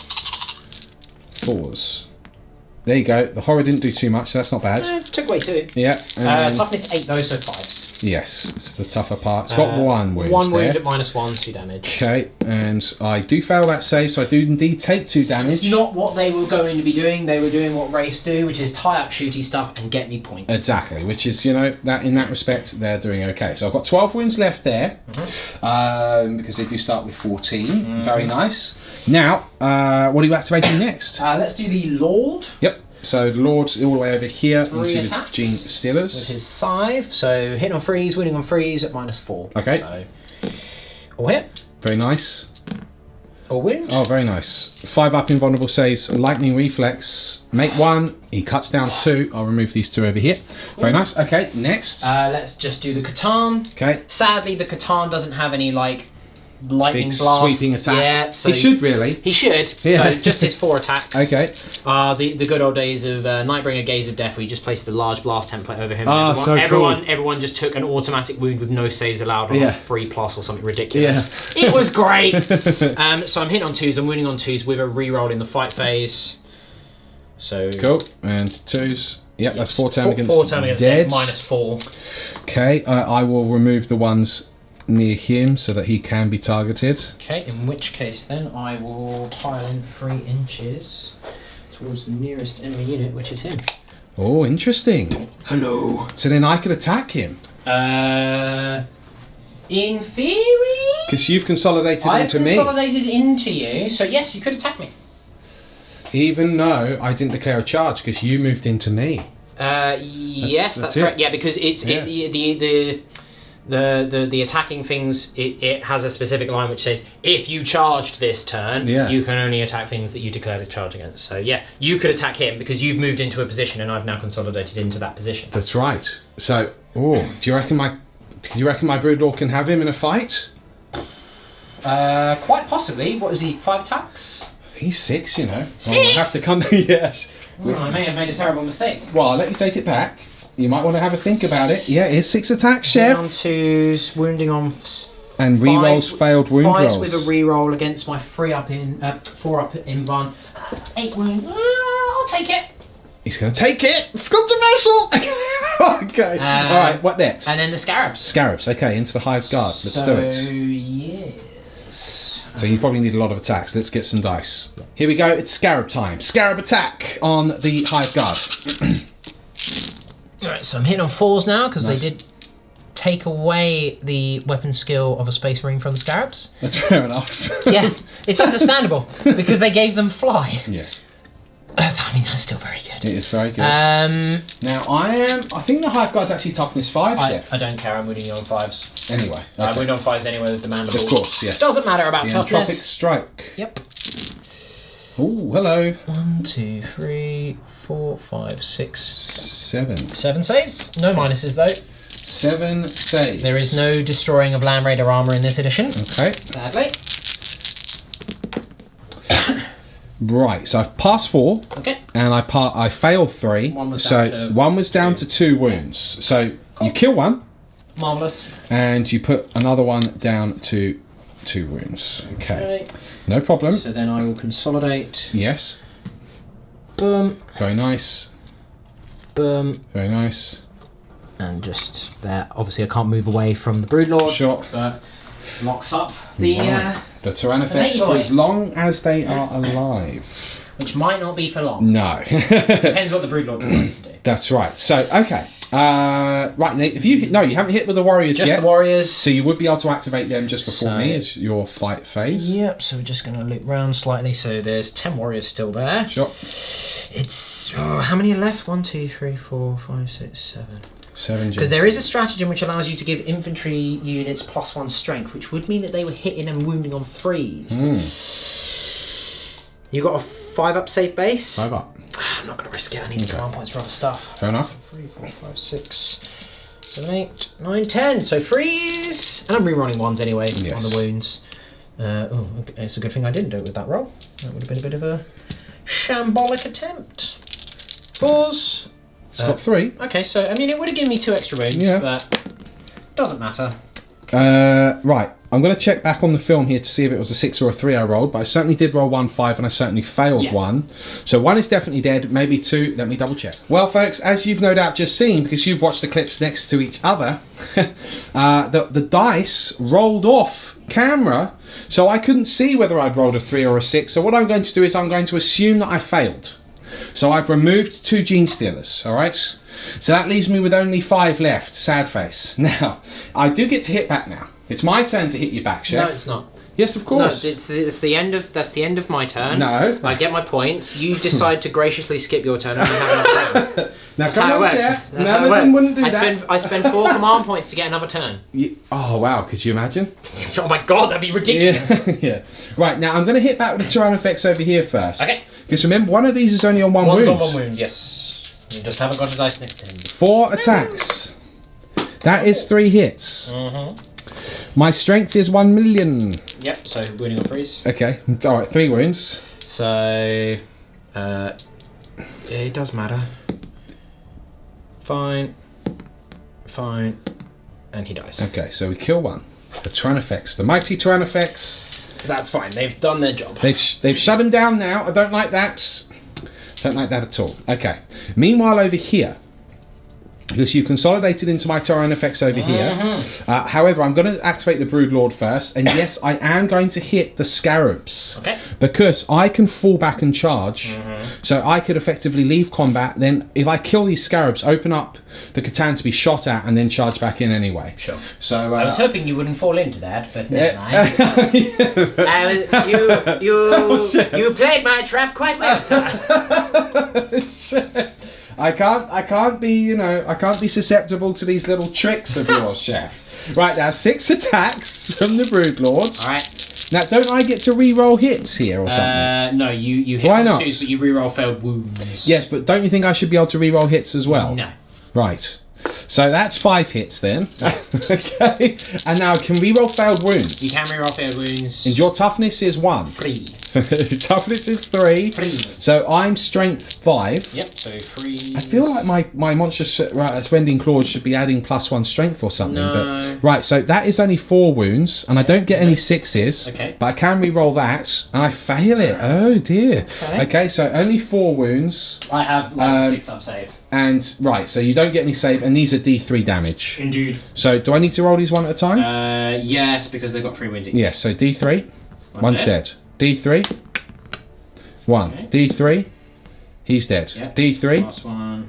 No. So 2 die. So and 1 2 die takes and 1 takes 1 wound. So I'm going to remove this one. Doesn't really matter about removing him because you're going to have to fall back anyway. Yes. So that's fine. So I'll remove him and we'll put you on So I took one more wound, didn't I? You took one more wound. So I'll put him on 2. Right, now my Hive Guard get to attack. Yep. So he's within an inch of someone in an inch. Indeed. So the Hive Guards have... how many 2 attacks, isn't it? I think so, yes. So 4 attacks. We hit on 4s. We only hit once. We wound... No, and then the and then the Tyrannifex here, 2 hits, and the Tyrannifex wounds. He does wound on 2s actually, doesn't he? Yeah, it's your toughness 3, yeah. -1 then. -1. Okay, so and 1 that's dies. his damage too, yeah. And then another one's on. So I'll take 1 wound on that left. guy in the middle. So I've lost 4 this time. Okay, but you have still locked them both. Which is the important thing. Exactly. So significant there, folks. Frustrating. Hive Guards and the Tyrannifex have been shut down, both of them. But we do have 2 Hive Guard able to shoot, and we will of course be able to fall back and charge to ensure that we can hit first in the subsequent phase. So, okay, interesting. Good turn, I think, for the Necrons. How many points did you get in the end? Right, so I didn't get Endless Legions because I only restored 2. Yes. And it's not worth the 2 command points to keep that for next turn. You haven't attacked with the Gene Stealer. Oh yes, good point. I do need to do that. So I will do all of my attacks on your warriors. Okay.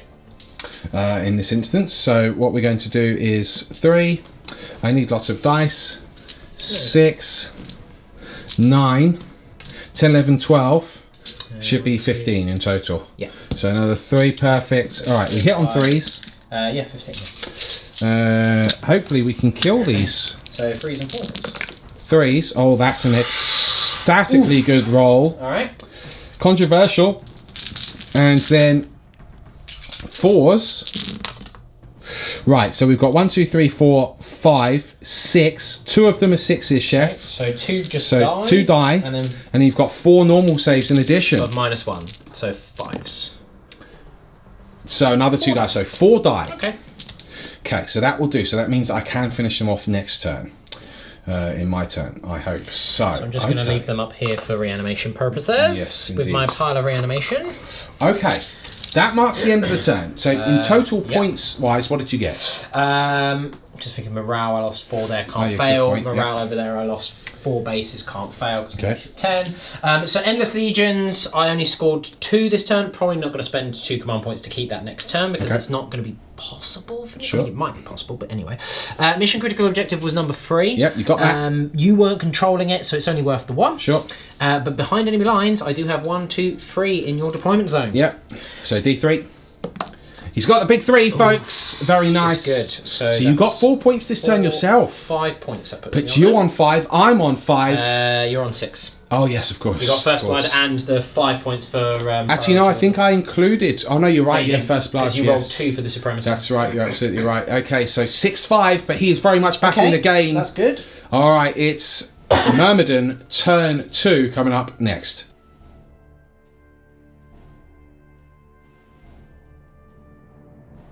Folks, it's a big one. Myrmidon's drawn defend objective 2, and then I got mission critical objective and I rolled a 2.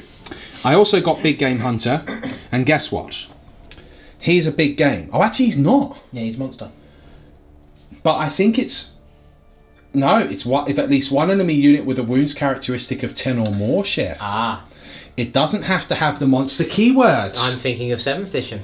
So big game hunter is not achievable. Not anymore, no. You could have achieved it at the beginning of the game because I had the 14 wound. It's controversial. Oh, Well, regardless, this is what we've done. The Apex Predator... Doesn't matter, you're still going to kill it. That's the idea. We swooped down to deal with him.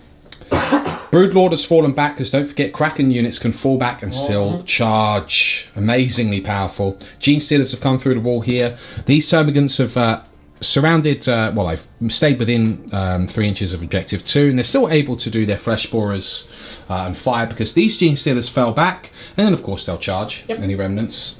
We fell back over here because at least then if he has to charge me again, he has to go through the acid spray again. Fallen back.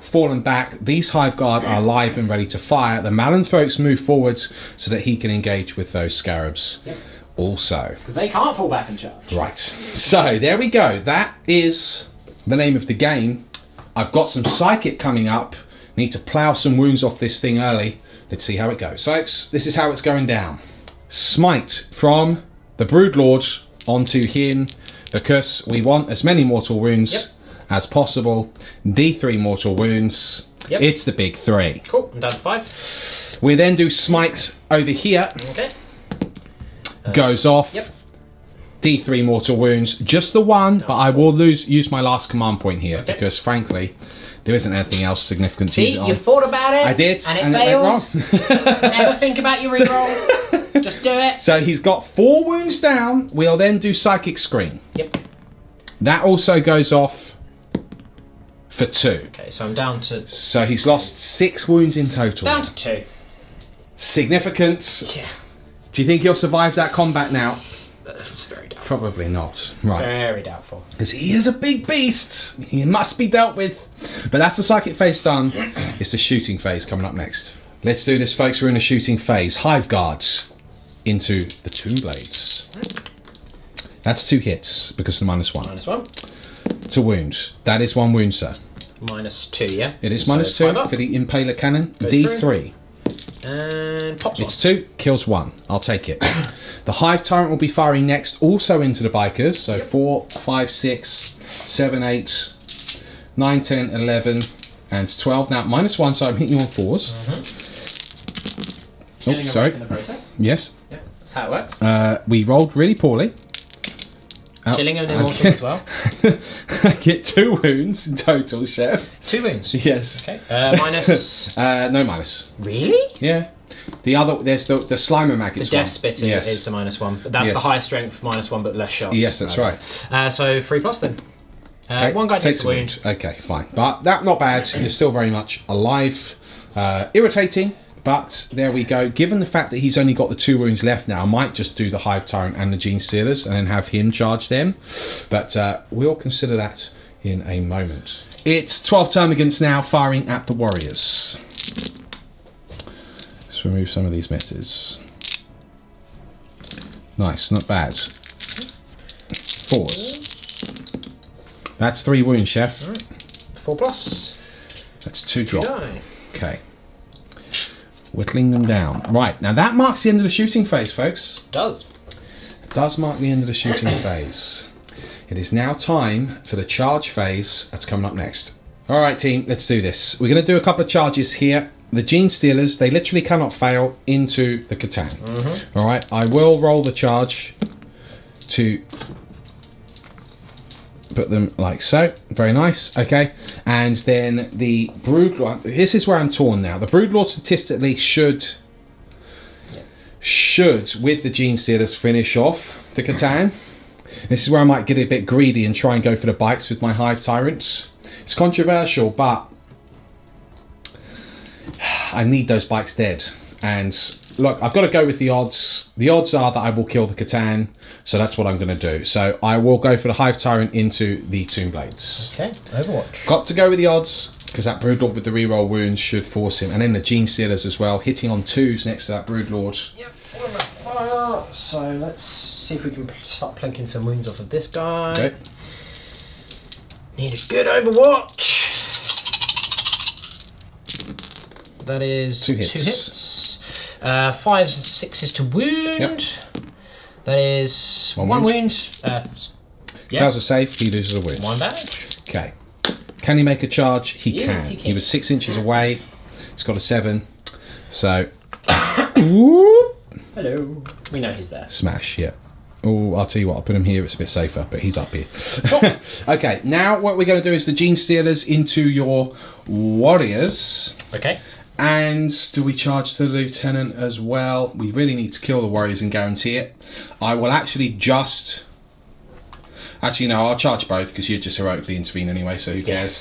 Okay. So that is 8 shots on the Overwatch. Cool. Oh, he's got 3 hits there, folks. Forced to wound, rerolling 1s. 2 wounds. 2 wounds. Ah, both save. Ah. Sorry.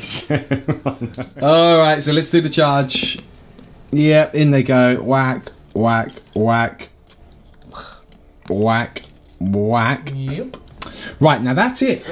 Oh no, the Malanthrope into Shot. these scarabs as well. I'm going to roll as a token gesture. Whack. There we go. So that is all of the charges done.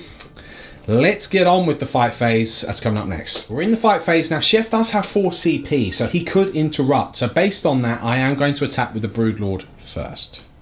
Okay, so the Broodlord against the Mighty Shard of the Catan. That is 5 hits.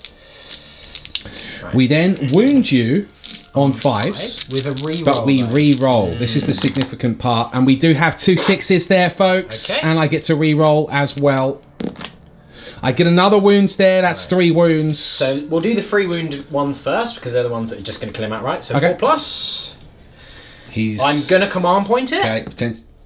Oh, he makes it. Oh, he's got 3 left now, folks. So no more command rerolls. The stress in the room.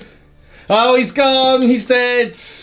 Oh, and he would have passed the last one. Okay, do I explode? Does he explode? The chef, yeah, he explodes. That's kind of epic. So D3 damage to everyone within 3 inches. All right, very nice. So it'll be pretty much everyone. It will be the Hive Tyrant, because remember I said he's up here. Yeah, but not the bikes. That's why I removed that guy. Correct. On the end. Yes. So, okay, D3, mortal, wound. So do it. On the Gene Stealers. Yep. Excellent. 2, you wipe the Gene Stealers. They're on the Broodlord. Okay. 2 wounds. 2 wounds, okay. And on the Tyrant? Tyrant, 1 wound. Okay, that's no fine. worries. So, Tyrant, I'll put a wound counter on, and the Broodlord in just a moment. Okay, we've done that now. We're going to hit with the Hive Tyrant now against these. He can re-roll the 1. He does get the 4 hits. He's got 5 attacks. He's not gone down enough yet, No, he's only 4 attacks. Really? He is. It's a true story.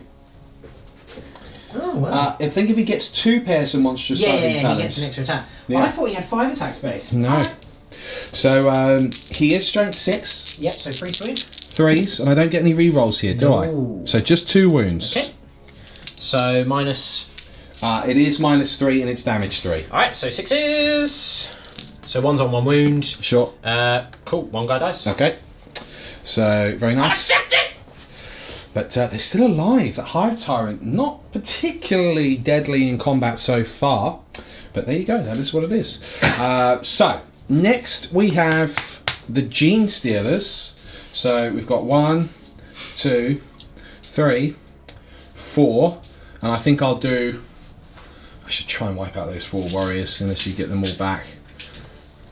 The stress, chef. Right, I'm going to put all of the attacks on the warriors to ensure that they're dead. Yeah. This is how you get around the reanimation. Yep.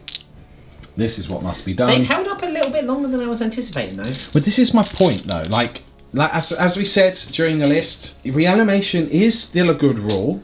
It because is. it can come up. It's just you're paying a little bit too much points for it right now. Right, so 1's dead automatically. Yep. And then you've got 4 saves to make in addition to that. So 4 saves of 5 plus. Yep. And that's the units. Okay, so we've done that. Very nice. Cool. Just a Malanthrope to attack left on the field. Finally, the Malanthrope, 4 attacks, hitting on 4s against those Scarabs. All 4 hits. What were you saying off camera? They only hit on 4s. Okay. And then, Chef, you said to me, yeah, but that doesn't matter because it's you rolling. And then I probably rolled 4 hits. Yep. Strength. Okay. Right, the strength is 4. Okay, so 3's to wound. At -1. Okay. Alright. They all wound, Chef. Okay. At -1. Yep, so just flat D3 damage. Right. So 1 guy's on 2. 1 guy's on 2. Yep. So for the guy on 2. Okay. Alright, for the guy on 2. Okay. Alright, and then for another guy, dead. And then the other guy, 2. Chef. But that leaves 1 Scarab alive. On 1 wound. On 1 wound. And he's going, nope. Oh dear. That's all my attacks done. Not bad, not bad. Now we're going to attack back with the Necrons. Who are we hitting with first? We'll start with the bikes. Okay, bikes so on the Flyrant. 3s. 1 hit. And then 5s. Nope. Nope, okay. We'll go to the Scarabs. Okay, On the Scarab Malanthrope. on the Malanthrope here. 1 hit.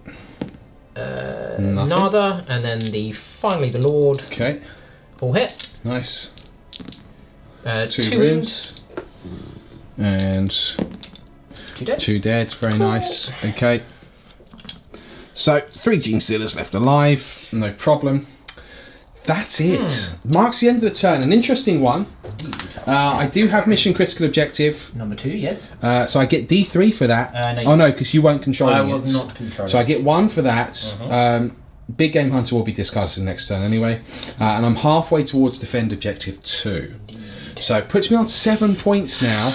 To your 5. My 5. But he is still in the game, folks. Let's see what happens. His turn 3 coming up next.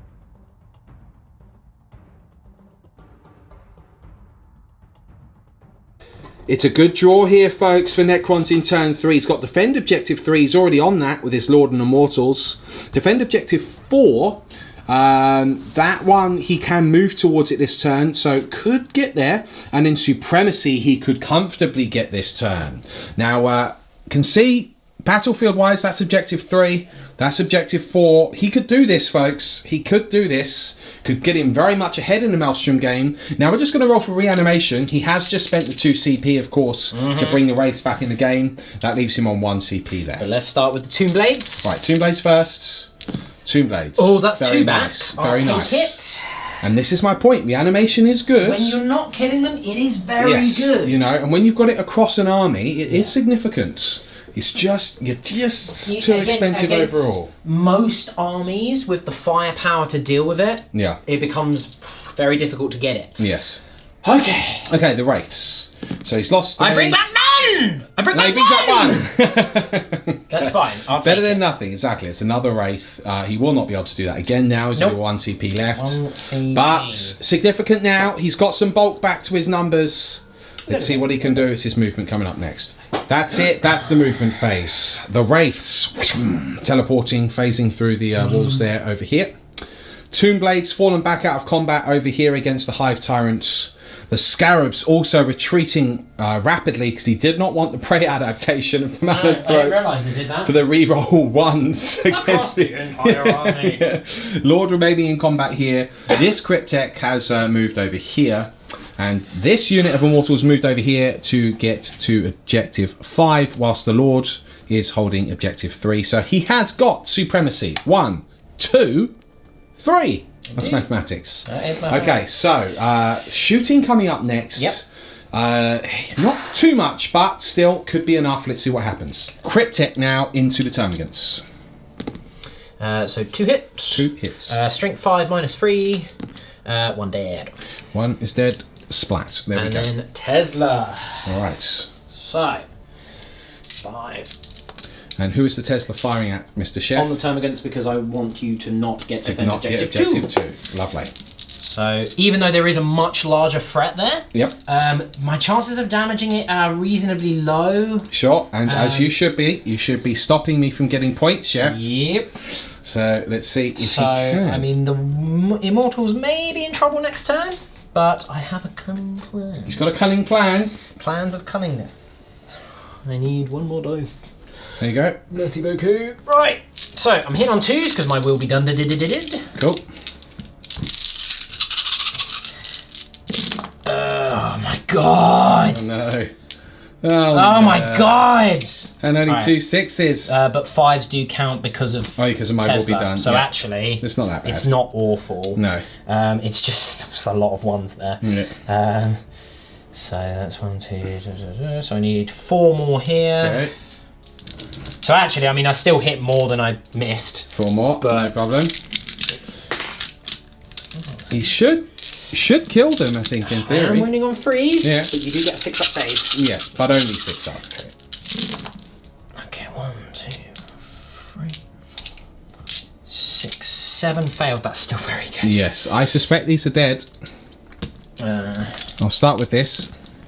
Yeah, that's already 6 dead. Yeah, that's another 4 dead. Yeah, the unit is wiped. Okay, cool.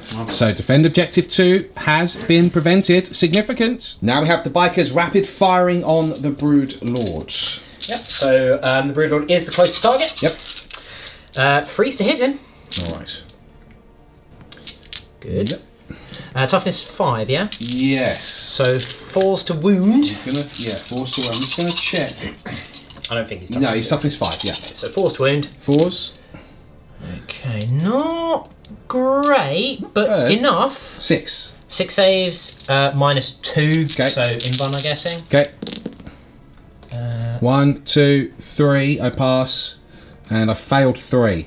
So that does leave him alive on 1 wound. Yeah. What a pain! And yes, it was a 5+ invulnerable save. So he is still alive. Significant there. That okay. is. Doesn't Right. kill him. Tough, but there we go. Them's the breaks. That's shooting done. It is, yeah, because All right. I'm very thin on the ground. Search charge coming up next. Folks, here we go. The Wraiths now are charging both units of Hive Guard. So I will overwatch with everything. 2 hits. 1 wound. I failed. Incidentally, are you toughness 4 or 5? Toughness 5. Okay, cool. So yeah, it's just the 1 wound. You failed that. Yeah. It is D3 damage. I only rolled a 1 though. So that's a 1 wound. Okay. Right, my charge. Okay. 7. Yep, very nice. So. Let's let him move in. Right, so some good play here. So he's moved here so that when he piles in, this is the nearest model. So he ties the Tyrannifex up. Yep. But he's obviously going to split his attacks. He's only looking at suppressing my fire to try and stay in the game here, of course. So obviously I can't attack the Tyrannifex. No, and he can attack you. Yep. But if you do your attacks first. So they're all going to attack. So this units are. This one's got a guy on 2 wounds. Yes. Okay, and this guy. They're fine. They're fine. Yeah. I'm going to put. Well, he's in combat with them, so. You don't have to do that though, do you? You don't have to attack what's in No, my space anymore, you do can attack. You can attack if you can attack if you're within an inch of someone who's in base contact. Yeah. In which case, I will do all of my attacks on them. Yeah, on 1 unit of Hive Guard. Okay, cool. Because I want to kill them. Sure. So hit on freeze. Okay. Strength 6, toughness. Toughness 5. Okay, so win on freeze.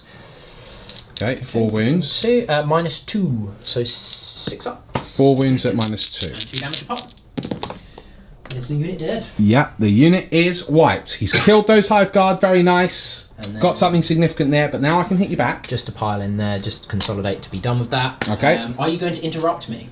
I can't interrupt you. Well, then I'm going to attack over there with a Lord. Ah, yes, good point. Yes, of course. I forgot about this combat, chef. Right, the Lord attacks. He's been fairly consistent, so now that I've said that, yeah, he misses an attack. Okay, 2 hits. Wounds once. Wounds once. Your strength 5, are you? 7. I think, of course, War war side, yeah. Fails to save, so you kill 1. He kills 1. Okay. Now it's your attacks. Right, I'll just do the Gene Stealers back, Sure. just since whilst we're here. Yep. That is 2 wounds. 2 wounds because I'm toughness 5. -1. Minus yeah? 1. So 4+. Fails both. Okay. So he's got 2 wounds left. Down to 2. Alright, and then we've got the Tyrannifex over here against the Wraiths. Obviously, one's already lost the wounds. Got 1 hit there. Failed wounds, and then the 4 attacks from the Hive Guard. That's 2 hits. Yep. 1 wound. And he's saved. Okay, fantastic. So, interesting. He has shut down both those units yet again. That was a good turn! It was a good turn. Now, how many points did you get? So, I don't get Defend Objective 2, myself. Oh, you've got my cards.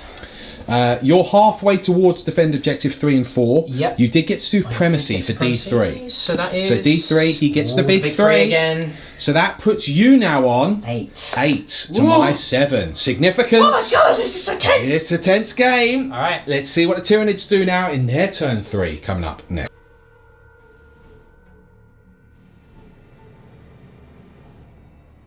Folks, it's big. We can do this. It's Assassinate, Swarm, and Blood and Guts. Blood and Guts definitely achievable. Swarm is potentially achievable. That's holding more objectives than the enemy. And Assassinate is also definitely achievable as well. So what have we done? Well, we've fallen back over here. We've fallen back over here. The Broodlords come this way. All right. The Hive Tyrant has moved towards here. There's an objective there. So we do need to destroy these Tomb Blades this turn. Malanthropes come through here. I'm figuring with a good charge, I can not only kill the Scarabs, but then hold that objective. That Scarab's just like, oh no, what have I done? These have fallen back to only charge again shortly because of Kraken. And that is it. So, here we go. Psychic phase coming up next. Let's see what points I can get. let's kick off with the Hive Tyrant. We're going to smite you, sir. It goes off, sir. I can't deny that. You can't deny it. It's D3 mortal wounds. It's the big 3. So one was already on one wound. Yep. So that is 2 bikers killed. That's a problem. That's a perfect storm. That's a problem. Psychic Scream now on that same unit. Stop being a problem. Goes off. Oh, no. Perils, but I mean, I can't die, so that's okay. Yeah, no, but it's fine. But, D3 mortals. I take the big 3, so I've got 7 wounds left. Then you do 1 to me. And then I do 1 to you. Yep. Thank you. Oh, okay, you kill 1. I'll take that one just in case you roll a double 1. Cool. Because that'd be hilarious. And then the 1 to you was for the Psychic Scream, you mean, yes? Yeah, that's what I meant. Like, yes, you do 1 yes. as in, like, leave 1, but you did the 2 wounds, that's why I yes, moved 1. Exactly, right. So, okay, so I've got 7 wounds left with the Tyrant, but I am still alive. Okay, and then what we're going to do is smite with the Broodlord. Where are you? We're going to do smite with the Broodlord. Goes off on a 10 though, Chef. So we want to get whatever one of these wraiths, which is on the 1 wound as well. You perils when you deny. Yep, I explode. D3 mortal wounds. It's just the 1, but that does kill 1. Yep, 1 was on 1 wound. So that'll do. I'm happy with that. That leaves 2 left alive. Okay, and only 1 biker left alive now as well. So we've got some decent firepower left. I do have him to fire. I do have the Hive Tyrant to fire. Let's see what we can do. Right, now a couple of things here. We're in the shooting phase. I'm now just out of range because he removed the nearest one. So I can't fire at them now with my flesh borers. And I don't want to fire, or devourers rather. I don't want to fire it here because I want blood and guts. I want to kill something in the fight phase. Because just in case I fail to kill over here, you see. You should be alright over there. I should, but I don't want to risk that. I want to guarantee it. And also with Blood and Guts, if I killed 3 units, if he gets lucky, he kills, and he kills, I'll get D3. Exactly. So I need to set it up for that. But Acid Spray first. 2d6 automatic hits here. Oh, hello, people. It's the big 11. That's 2, 4, 6. Oh, shit. It's disgusting. 8. Okay. 9. 10, 11, and these do wound on 3s. They do. Which is quite nice. So it's one of these... Oh, that's nice. None of them are wounded. No, none of them are wounded, exactly. So 3, 6, 7, 8 wounds here. Okay. 8 wounds. 3 up, He face needs shifter. 3 ups. He's failed at least 2. Okay, Alright. he's failed 2. So the first one, So D3 damage. it's D3 damage. So on a 5 or a 6, you're dead. Yeah, 1 is dead. Don't do this. On a 6, you're dead.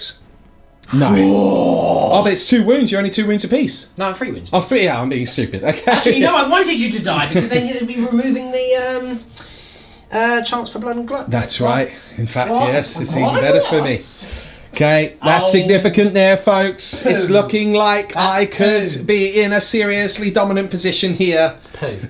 It's the charge phase. Now, there's no point me rolling charges because I can't fail any. You could if you rolled a double 1. Oh, really? Why? That looks like it's more than... Oh, but I'm within 3, so a double 1 would put me... I think you should just roll it anyway. Okay, I'll do it anyway. There you go. I make it, Chef. Right, and then you die on Overwatch. No, you don't. Okay. Right. That's it for Overwatch. So. Yeah, and I'm going to move... Do you want me to roll for the Broodlord? I make it. Smash. You do need to roll for the Malanthrope, though. Don't be... No, the Malanthrope I do need to roll Don't be for. pulling all this The up. Malanthrope I do need to roll for. Alright, the Gene Stealers, well, they do move in. Yeah, you don't want to lap round with them because No. you want to hold that objective. The Malanthrope, not sure what it is that I need, but yeah, 5 will do it, because Is it? it's only Will it? here. Will it? I believe so. Let's measure it, I Chef. don't know. Let's do the Hive Tyrant first, folks. Hive Tyrant. Yeah, that's all 4 hits on this biker. Alright, so he's winning on 3s. He's wounding on 3s, you say? Well, I've got 1, 2, 3 wounds. Minus 3, yeah? Minus 3. 3 6s in a He row. needs 3 6s in a row. It's a good 6 there, Chef. I like it. Oh. Damn it. He's dead, Chef. He did. He's dead. Okay, so... He died. Oh, I did like it. It was good. I tried. Okay, so now we'll do the Broodlord. Why not? Yep. He's got 6 attacks. 1, 2, 3, 4, 5, 6. It's the Wraith here is on 1 wound, isn't he? No. What? No, he is. Yeah, he's on 1 wound. He is. Yeah. Yeah, I'm so Ignore me. confusing. I'm cheating. 2s, 5 hits. Yep. Wounding on 4 with a reroll. 4s and re-rolling. 4s. 3 wounds, Chef. 3 wounds. Okay. Since you're only on the 1 wound, it doesn't matter. I'm gonna come on, roll it for my last one! Yes! he's on 0 CP, but he is still alive, but he can't reanimate anymore. That's true. I couldn't reanimate anyway. Yeah, so that is significant unto itself. Anyway, so there we go. So then we've got the Malanthrope. The Malanthrope here has got... Oh, I've forgotten his attacks. 4 attacks. It was 4, Four wasn't attacks, it? Yeah, hitting on 4s. Yeah, so 4 attacks. 2 hits there, very nice. 1 wounds there, Chef. Yeah, kills him. Kills him. I will now consolidate this way towards the nearest character, like so. Yes. All right, let's measure it. I imagine. Do you think, is it possible he's closer? So he's 5th. He was like there. Yeah, put him back to where he was. Yeah, so, exactly, yeah. Because it is important. No, it is, yeah. So that's 14. So it does get me objective 2, you see. And, that's within 14. That is within 14, yes. So he would have to consolidate that way. Right, okay, so in which case, interesting. Well, I'll probably then stay... Oh no, I will consolidate towards him. Well, so you're holding that. Yeah. You're holding that, and you're holding that to my 2. Oh, I've actually already got the 3 You've already anyway. got the swarm. Oh yeah, I've already got fine. it, so it doesn't matter. Yeah. I will consolidate towards him because it hides me effectively. Yep, bring him back in. Okay, so then we'll do the Gene Stealers. Yep. 3, 6 attacks here. Rerolling 1s now. Oh no, they all hit. Okay. And yes, I do reroll 1s now. Across the... winning on 5s. Adaptation. No! Are you toughness? Oh. Oh, he's dead. You're dead, Chef. Yeah. That got me assassinate, Chef. That's a shame. Okay, that was a good turn for... That was a good turn. The spider there. I do get swarm for a point. Yes, you do. I get assassinate for a point. Yes. I don't quite get blood and... Oh no. You killed 1... Tomb Blade. 2... 3 units. Yeah, no, I did. I do get it. Blood and guts. Yep. Okay, so D3 points here for blood and guts, Mr. Chef. It is 2. Okay. So I ended up getting 2, 3, 4 points myself that turn. It puts me on 11 points, Chef. You're 8. 10. Myrmidon. Defend objective 3. Yes, you do have defend objective 3. Don't have defend objective 4. No, you do not. So 10, 11. It's a tight game. It's a real... Oh my god. It's Necrons turn 4 coming up next. However, before we get too hasty, let's of course remember that the Wraith gets to hit back. I forgot about this. So, can the Wraith hit the Brutal Freeze. Okay. Likes to push it down to the wire. Freeze Mr. to Chef. He does get a wound. Damn it!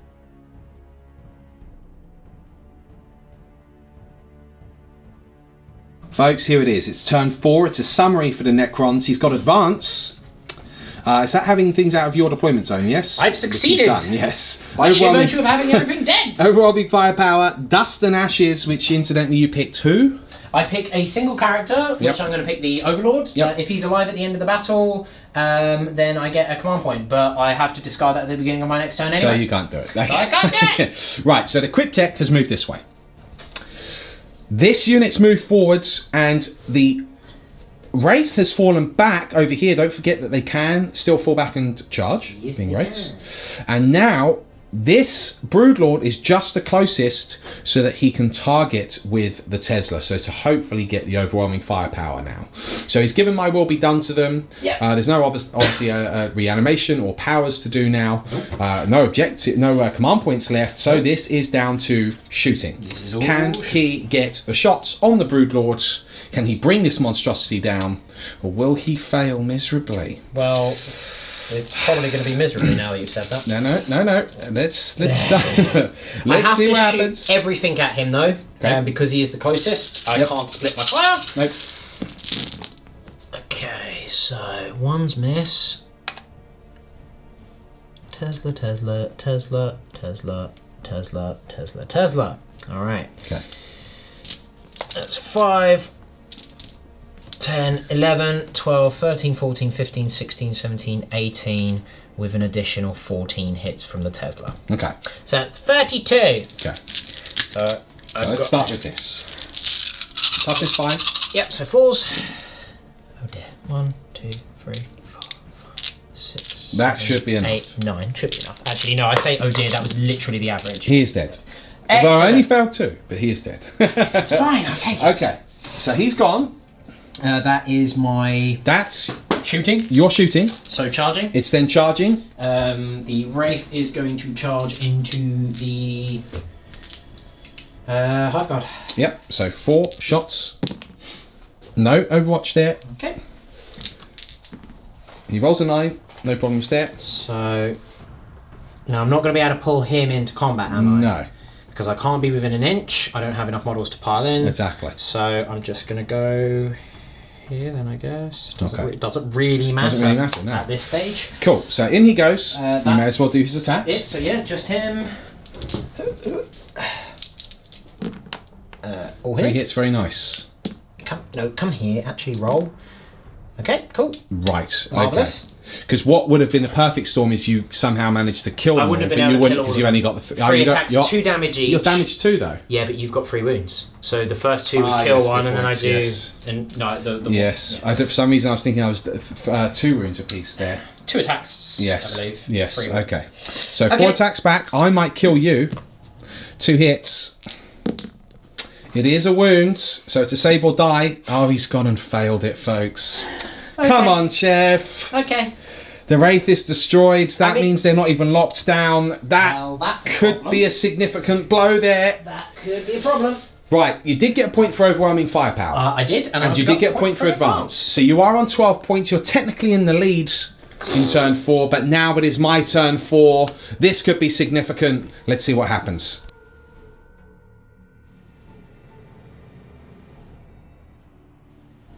Oh, folks, this is grim. Psychological warfare. Right, probably won't get that, but I've got behind enemy lines automatically, and I'll probably get Master the Warp, because behind enemy lines, guess what? You're already there. Exactly. And this is a bit of a summary. The Hive Tyrant now, the Apex Predator has moved over here. Malanthrope's come out to support, so he's now -2 to hit, just in case anyone was wondering, with ranged fire. He did have to move in order to get within 18 inches, but he didn't.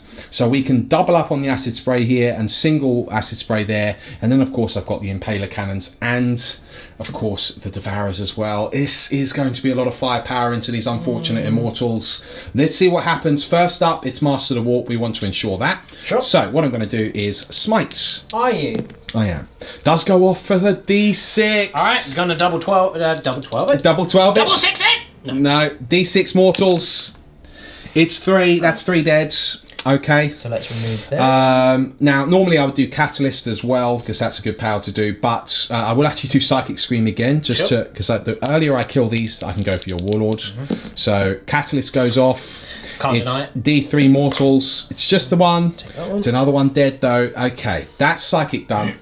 Let's now do the Acid Spray. He's firing both. Is he now in range? He is in range, yes. I'm pretty sure. Actually, oh yeah, good point. Let me have a look. Yes, no, we've checked. He is still comfortably in range. Unfortunately, he's 16 inches away. So 2d6 automatic hit. All right, you may as well do the second round together. Okay. Because you declared both shots. Yes, on them, yes. right? Okay. Which is the only thing you can. Yes, that's right. Because he's not in range. Neither of them are in range with your Lord anyway. So the other 11. Okay, plus another 6. That's 15 hits. That's about average, actually. Yeah, I suppose so. So 5, 6, 7, 8, 9, 10, 11, 12, 13, 14, 15. And it is 3s. Okay, and now it's -1, Chef. Okay. Mr. Chef here. I can't reach over the barrier. He does at least have 4-up saves, because the mortals are 3-up armor. They do have that 3-up chassis. So if he gets lucky, well, you know, it wasn't a bad roll, but he did fail 4, and he's already lost. A lot better than 4. average, but okay. Hopefully that puts them out of range. Now, it might put them out of range here. I'll double check. Right, so the Stinger Salvo now, because before I move on to this one, he is still in range, by the way, but he can actually fire twice, because he didn't move, so that's 2 hits, and I'll just do the other 4 as well. 2, 3, 4 hits. Yep. And then to wound. Right, I am strength 5, yes. Yep. So I do get 4 wounds there, and it is -1. Oh, that's it. They're gone. Now, the acid spray isn't in range with the Lord, luckily. Oh, thank goodness. Yeah, but the Stinger Salvo of his is, so I'll do those 4 shots now. He hits 3 times, and he wounds once. So that's a -1 save on your Lord. So, your Warlord, in fact. 4+? Yeah. No. Okay, so he's taken a wound here, and now, of course, the Hive Tyrant will open up. The Apex Predator. So that's 8, 9, 10, 11, 12 shots here to hit. 3s to wound. 3s. The re-rolling ones to hit from the Malanthrope, is that on everything, or is that in the fight phase only? Oh, Because you had about 3 ones there. Yes, it's just re-roll 1s to hit. Is it just a fact? Yes. Proceed. I'm just going to double check that, but you're absolutely right, Chef. That is grim. There was at least 3 ones there that I saw. Oh no. Malanthrope. Right, Hive. Prey adaptation. It's re-roll hit rolls of 1 against all models with any of the same faction keywords. Cool. So, okay, let's re-roll these 3. Right, okay, so only 1 hits anyway. And then 3s to wounds. Okay, that is 5 wounds, Chef. No minuses there. Yeah? No minuses. Yeah. It's a 1 saving grace. It's another wound down. Another wound. So it's got 3 left. Okay, now that's the shooting done. No, it's not. Oh, the impaler cannons. This could be grim. On the warlords. Bring it, says the Chef. That's 3 hits, Chef. Rerolling the 1. Rerolling the 1 because of prey adaptation doesn't hit. 3 hits. Toughness 5, so 3s to wound. Okay, so it is 3s to wounds. Got 2 wounds at -2. 4 up in bone. He needs to do something. D3 damage. Don't do it! D3 damage. I have a plan. On a 5 and 6, No. he's dead. No. He's dead, Chef. Chef, he's dead. Yeah.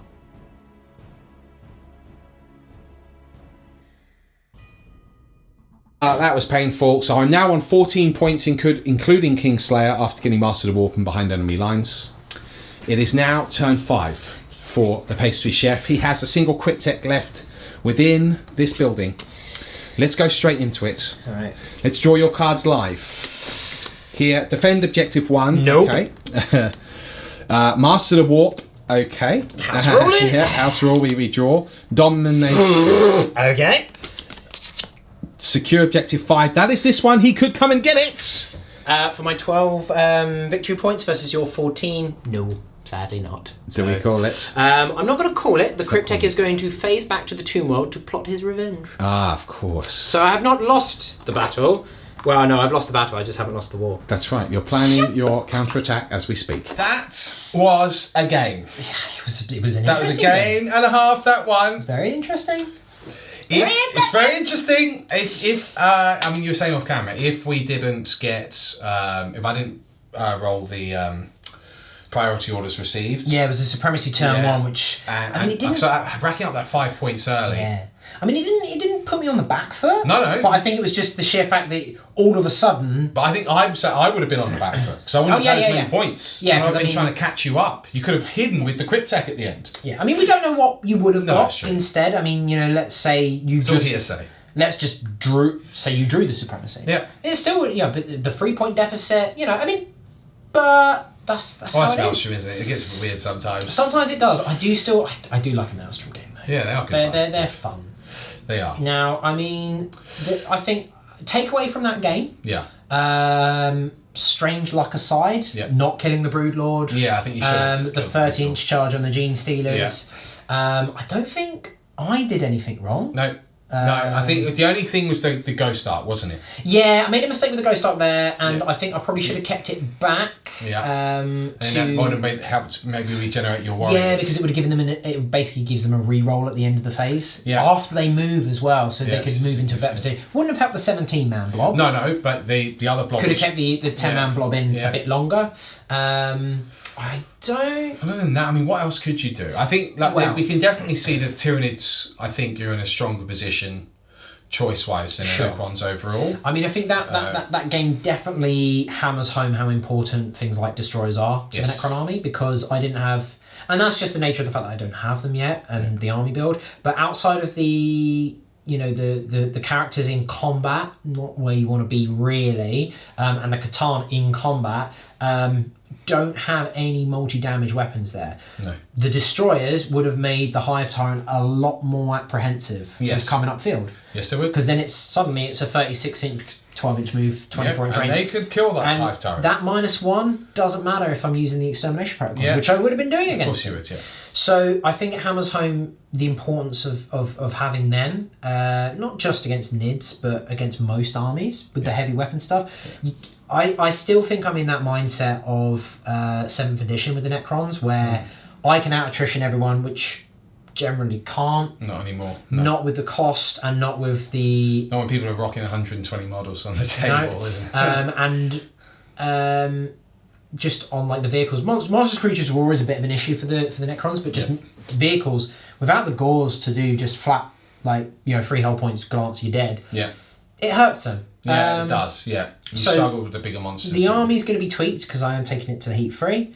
I'm looking at dropping the Tomb Blades 4 unit 6 destroyers, dropping the Ghost Arc to ensure that I've got the points for that because destroyers are more expensive. Yep. And I think with the spare points that allows me to shuffle around some of the warriors, make maybe 2 blobs of 14 or 15 and add an extra Wraith. Perfect. Because, I mean... So then you got a bigger blob of Wraiths, blob of destroyers. You know, I had 5 Wraiths there and they were doing the business. They last, with reanimation, again, this is what I'm saying, reanimation is still it is a good rule. And I did it twice. Yeah. And I only brought back 2. I brought back 1 or 2, but it kept you were kept probably them a little around. unlucky on that. Yeah, but it kept them around. Did. So having an extra guy would have kept them around obviously even longer. Exactly, you know, which is powerful. It is powerful. And vice versa for you. I don't think you did anything wrong there. No. I mean, you know, it's been a while since I used Nids, Sure. to be fair. I'm sure I probably did make a mistake or two, but I think, you know, like if I was going to up the ante, obviously I toned it down a bit here. 30 termagants aren't actually what I would take if I was going to go super nasty. They're still good. They're still good, but For that's that the thing. chaff and the they're ball still, control. They're still good, yeah. The Gene Stealer's better. Yeah, I would take 3 blobs of 20 Gene Stealers. Yep. I would drop the Tyranno effects. I'd have 3 units of Hive Guards. Yep. I'd have 2 Hive Tyrants and the Malanthrope and Brood Lords. Yep. You know, then I'd have a Vanguard detachment, so actually a Spearhead detachment for the extra command point as well. Yep. And you get that in 1750. Yeah, quite easy, because I mean the Tyranno effects were what, 250? Yeah, 250. So thereabouts. So you know. So, you know, you definitely have the points to do it. Yep. I think, you know, yeah, look, the Tyranids are still good. They are still good. They are still good. You can run them. You can run them pretty effectively, and you do the Kraken. If you're going to go really metagamey, which personally I don't like running the mixed attachments because I just think it looks awful, and I don't understand why Myrmidon would ever sully its ranks with another Hive Fleet.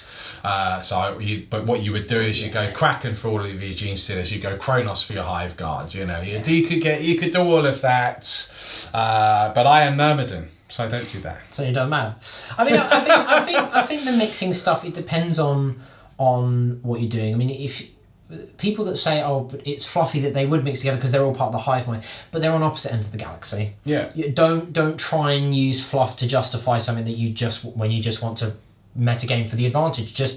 I'd have more, personally, I'd have more respect if people just went, I just want to do it because it's the best thing to do. Yeah. Fine. Don't try and bring the fluff into it. If you want to bring fluff into it, go and play narrative. Do the narrative game. Go and play narrative game. It's a completely different thing. But here's the thing. I mean, even in that instance, the Tyranids you wouldn't really have these. What would happen is the dominant, because it's all predatory, would subsume the weaker Hive Fleets and then adapt those adaptations into your own. So you'd have a super fleet. You would have like everything's about becoming the apex predators, which is what makes Tyranid really cool. Tyranids are very cool. They're a very cool but yeah, look, I mean, the Tyranid, it's a fun Tyranid list, and it is still strong, We're not going to show you a deliberately rubbish list. So, I mean, you could bring this against your friends, I think, and, give some really good games against a variety of different and there will opponents. be games where you'll win and there'll be games where you lose. Yes, for sure. Absolutely. I think the other thing that this game really showed was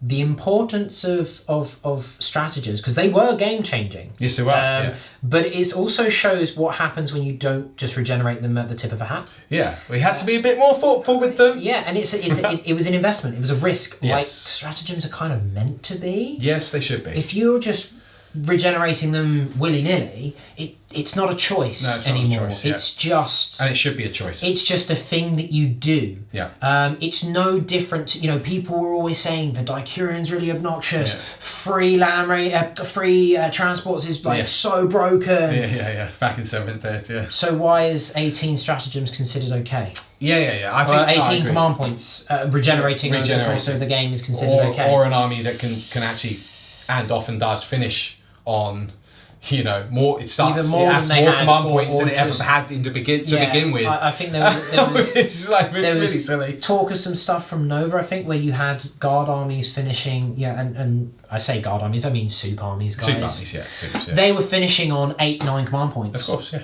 And it's just But like, the problem, and this is where they're spending in a stratagem hungry environment of Blood Angels captains for the 3d6 charge Yep. and the redeploy Wings of Fire Yep. and 3 points on a rotate Iron Shield. yep. So you're For dealing the with a Castellan, really yeah. command point hungry Yep. They should synergy really there. only be doing it for maybe 2 to 3 at most. Well, the problem is it just doesn't require any real thought because it's a no-brainer, because you're actually statistically, because of the cross synergy abuse with the command point farm, so you know the Veritas Vitae, Kuros Aquila and Grand Strategists, and then you know I can take the it's the sheer fact that they all stack up and you can spend 1 command point but potentially walk away with 3. Yes, that's a problem. So you end up it's not a choice anymore. Yeah. It takes away from some of the fun aspects of the armies, because a common thing that I see that people talk about is, well, I mean, I would want to take this really cool, fun, fluffy warlord trait, but why would I when I can get a 5-up regenerate core? Right, but then it becomes and that sort of becomes the no-brainer choice. I mean, look, I think having command point regen, you know, as an ability in an army is really cool, and because stratagems in basic guys are really fun, so you want them. But when it becomes not a choice anymore to have them, or you can cherry pick and have the best ones, the really expensive ones in armies which are having high-costed stratagems because it's super powerful. Because it is incredibly powerful to have a 3+ invulnerable save on a 28 wounds toughness 8 model like the Castellan. It's extremely powerful. So to represent that, it costs a whopping 3 CP. Which doesn't except matter. It doesn't matter. Because there's no You've real got cost so anymore. many. And that is obviously not working. It is an issue, I think, that needs to be fixed. Yeah, I don't have a problem with, like you say, command point stratagems, regenerating. No, but I'd love every army to have access to it, if that's the case, and also Without to make doing it more allies. interesting. Without doing allies. There should only be 1 instance per stratagem, so you can't just go, I'll roll 3 dice against this one, you will pick one. Well, I mean, look, straight up, I personally just don't think stratagems should be used outside of your Warlord's detachment. Yeah, agreed. Because that just fixes it. And I've been saying that for it doesn't, and also it just doesn't make sense anyway. And also it requires more skill then in the list build and the play.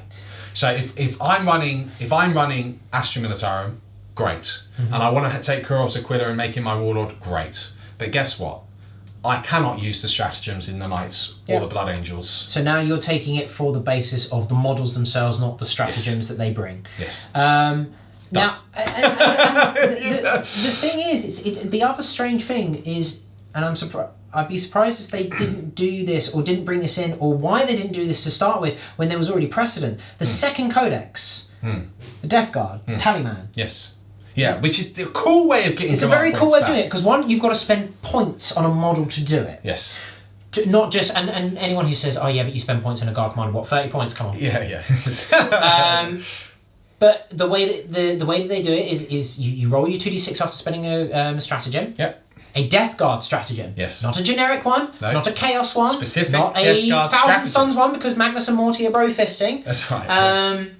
A Death Guard stratagem, and then if you roll a 7, because that is Nurgle's number, exactly a 7, you get a command point back. Perfect. Brilliant. Amazing. And make that fluffy across armies. Make it specific to armies. Yep. That would be really cool. Agreed. Let's say they release a World Eaters Codex. Okay. And and they have this relic, and it's called like the brass crown of Arnak the Butcher or something. Yeah. And it's nice. like this relic, butcher's nails, and your little fluff before he he was succumbed to the effects of it and the bloodlust of Khorne. He was a renowned tactician, which was a rarity in the World Eaters. Yeah.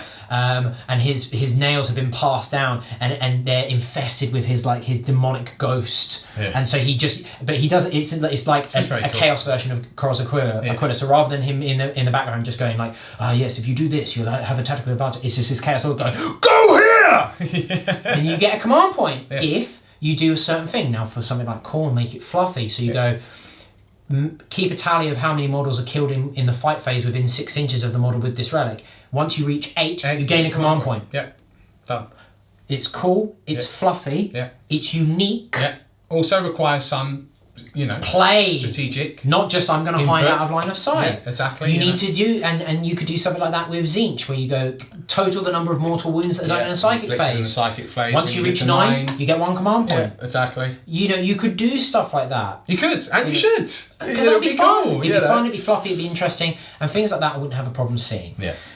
It's when it becomes, like you say, free opportunities to do against if it's no thought put into it, it's not. There isn't a tactical challenge there anymore. Choice is important, I think that, and that's an inherent problem with a lot of the relics and traits and army abilities. Anyway, sometimes there isn't a choice because. But that's always kind of the case as well. There's often a no-brainer choice. Because there's one that's so much better at the others. Necrons, you never see a Necron list without the Veil of Darkness because it just brings so much utility to the army. And yet there's really fun things like the Lightning Field or the Time Displacement Cloak, that are cool and can add a little bit of difference to the army. But I'm almost gimping myself if I don't take the Veil of Darkness. Yeah. Which is a shame on Case in point in this game, it got me three full victory points. Yeah, obviously it was very powerful. I mean, to be fair as well though, it is a cool relic, so there is that. But yeah, it'd be cool to see some more difference. But you can, if you're you don't always have to play the most hardcore match. Yeah. I mean, there's a lot of pure Tide engram chips running around in the Tau Empire. Yeah, Foden's got one implanted. I think they give out the officers of the Imperial Guard don't get a las rifle anymore. They just get given a Aquila. That's right. So it's things like that, and it kind of stagnates lists in a way because there's no variety on that minute level. It is only a small level. It is, yeah. But bringing it back to this game, sure. That's why it was kind of cool to not have that. I feel every stratagem used. It was important to think about it, to try and use it. It could have swung stuff here and there. It made for a really exciting game. Or if it was me, you did a command reroll and it didn't matter anyway. So Well, I think I rerolled a couple of, and I've just got the one mortal wound anyway, didn't I? Didn't you shoot again with the Hive Guard and they missed with 6 attacks or something? But it is just silly things like that where you just go, well, you know what? I took the risk, didn't pay off. Yeah, but that's fine. That was my tactical choice at the time. That's what they should be, because you made the choice and now you've got to deal with the choice rather than go, doesn't matter if it works or not. Yeah.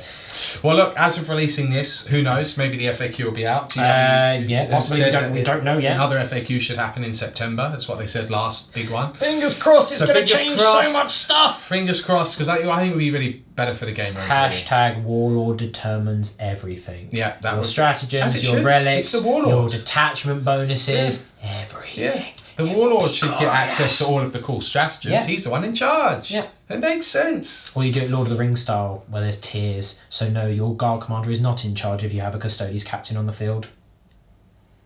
Wow, now we're getting really... I like the Lord of the Rings tier system. So it's like if Aragorn is in charge, he's a tier 1 hero. He does not answer to a Captain of Gondor. They have to redo everything. But it's just it's a really cool system and in a way, if you look at the way that 8th edition is very similar to Sigmar. Yes. And a lot of Sigmar 2.0 takes a lot of influence from 8th edition. Yes. And Lord of the Rings was always a really good rule set anyway. Yeah. I'm hoping that might come in at a late point.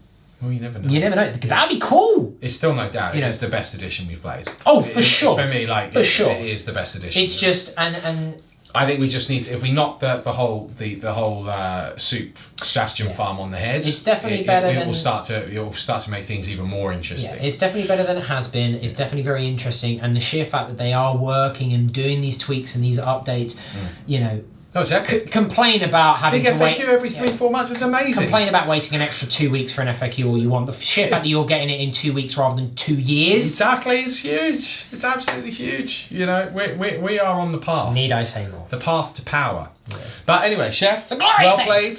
Thank you. Well played. Very interesting there at the end. I learned a lot. It helps. I've got a campaign weekend coming up at the end of September. Well, yeah, there you go. So bit of practice there. Very interesting. So we'll see how he does. We will hopefully see you again before Heat 3.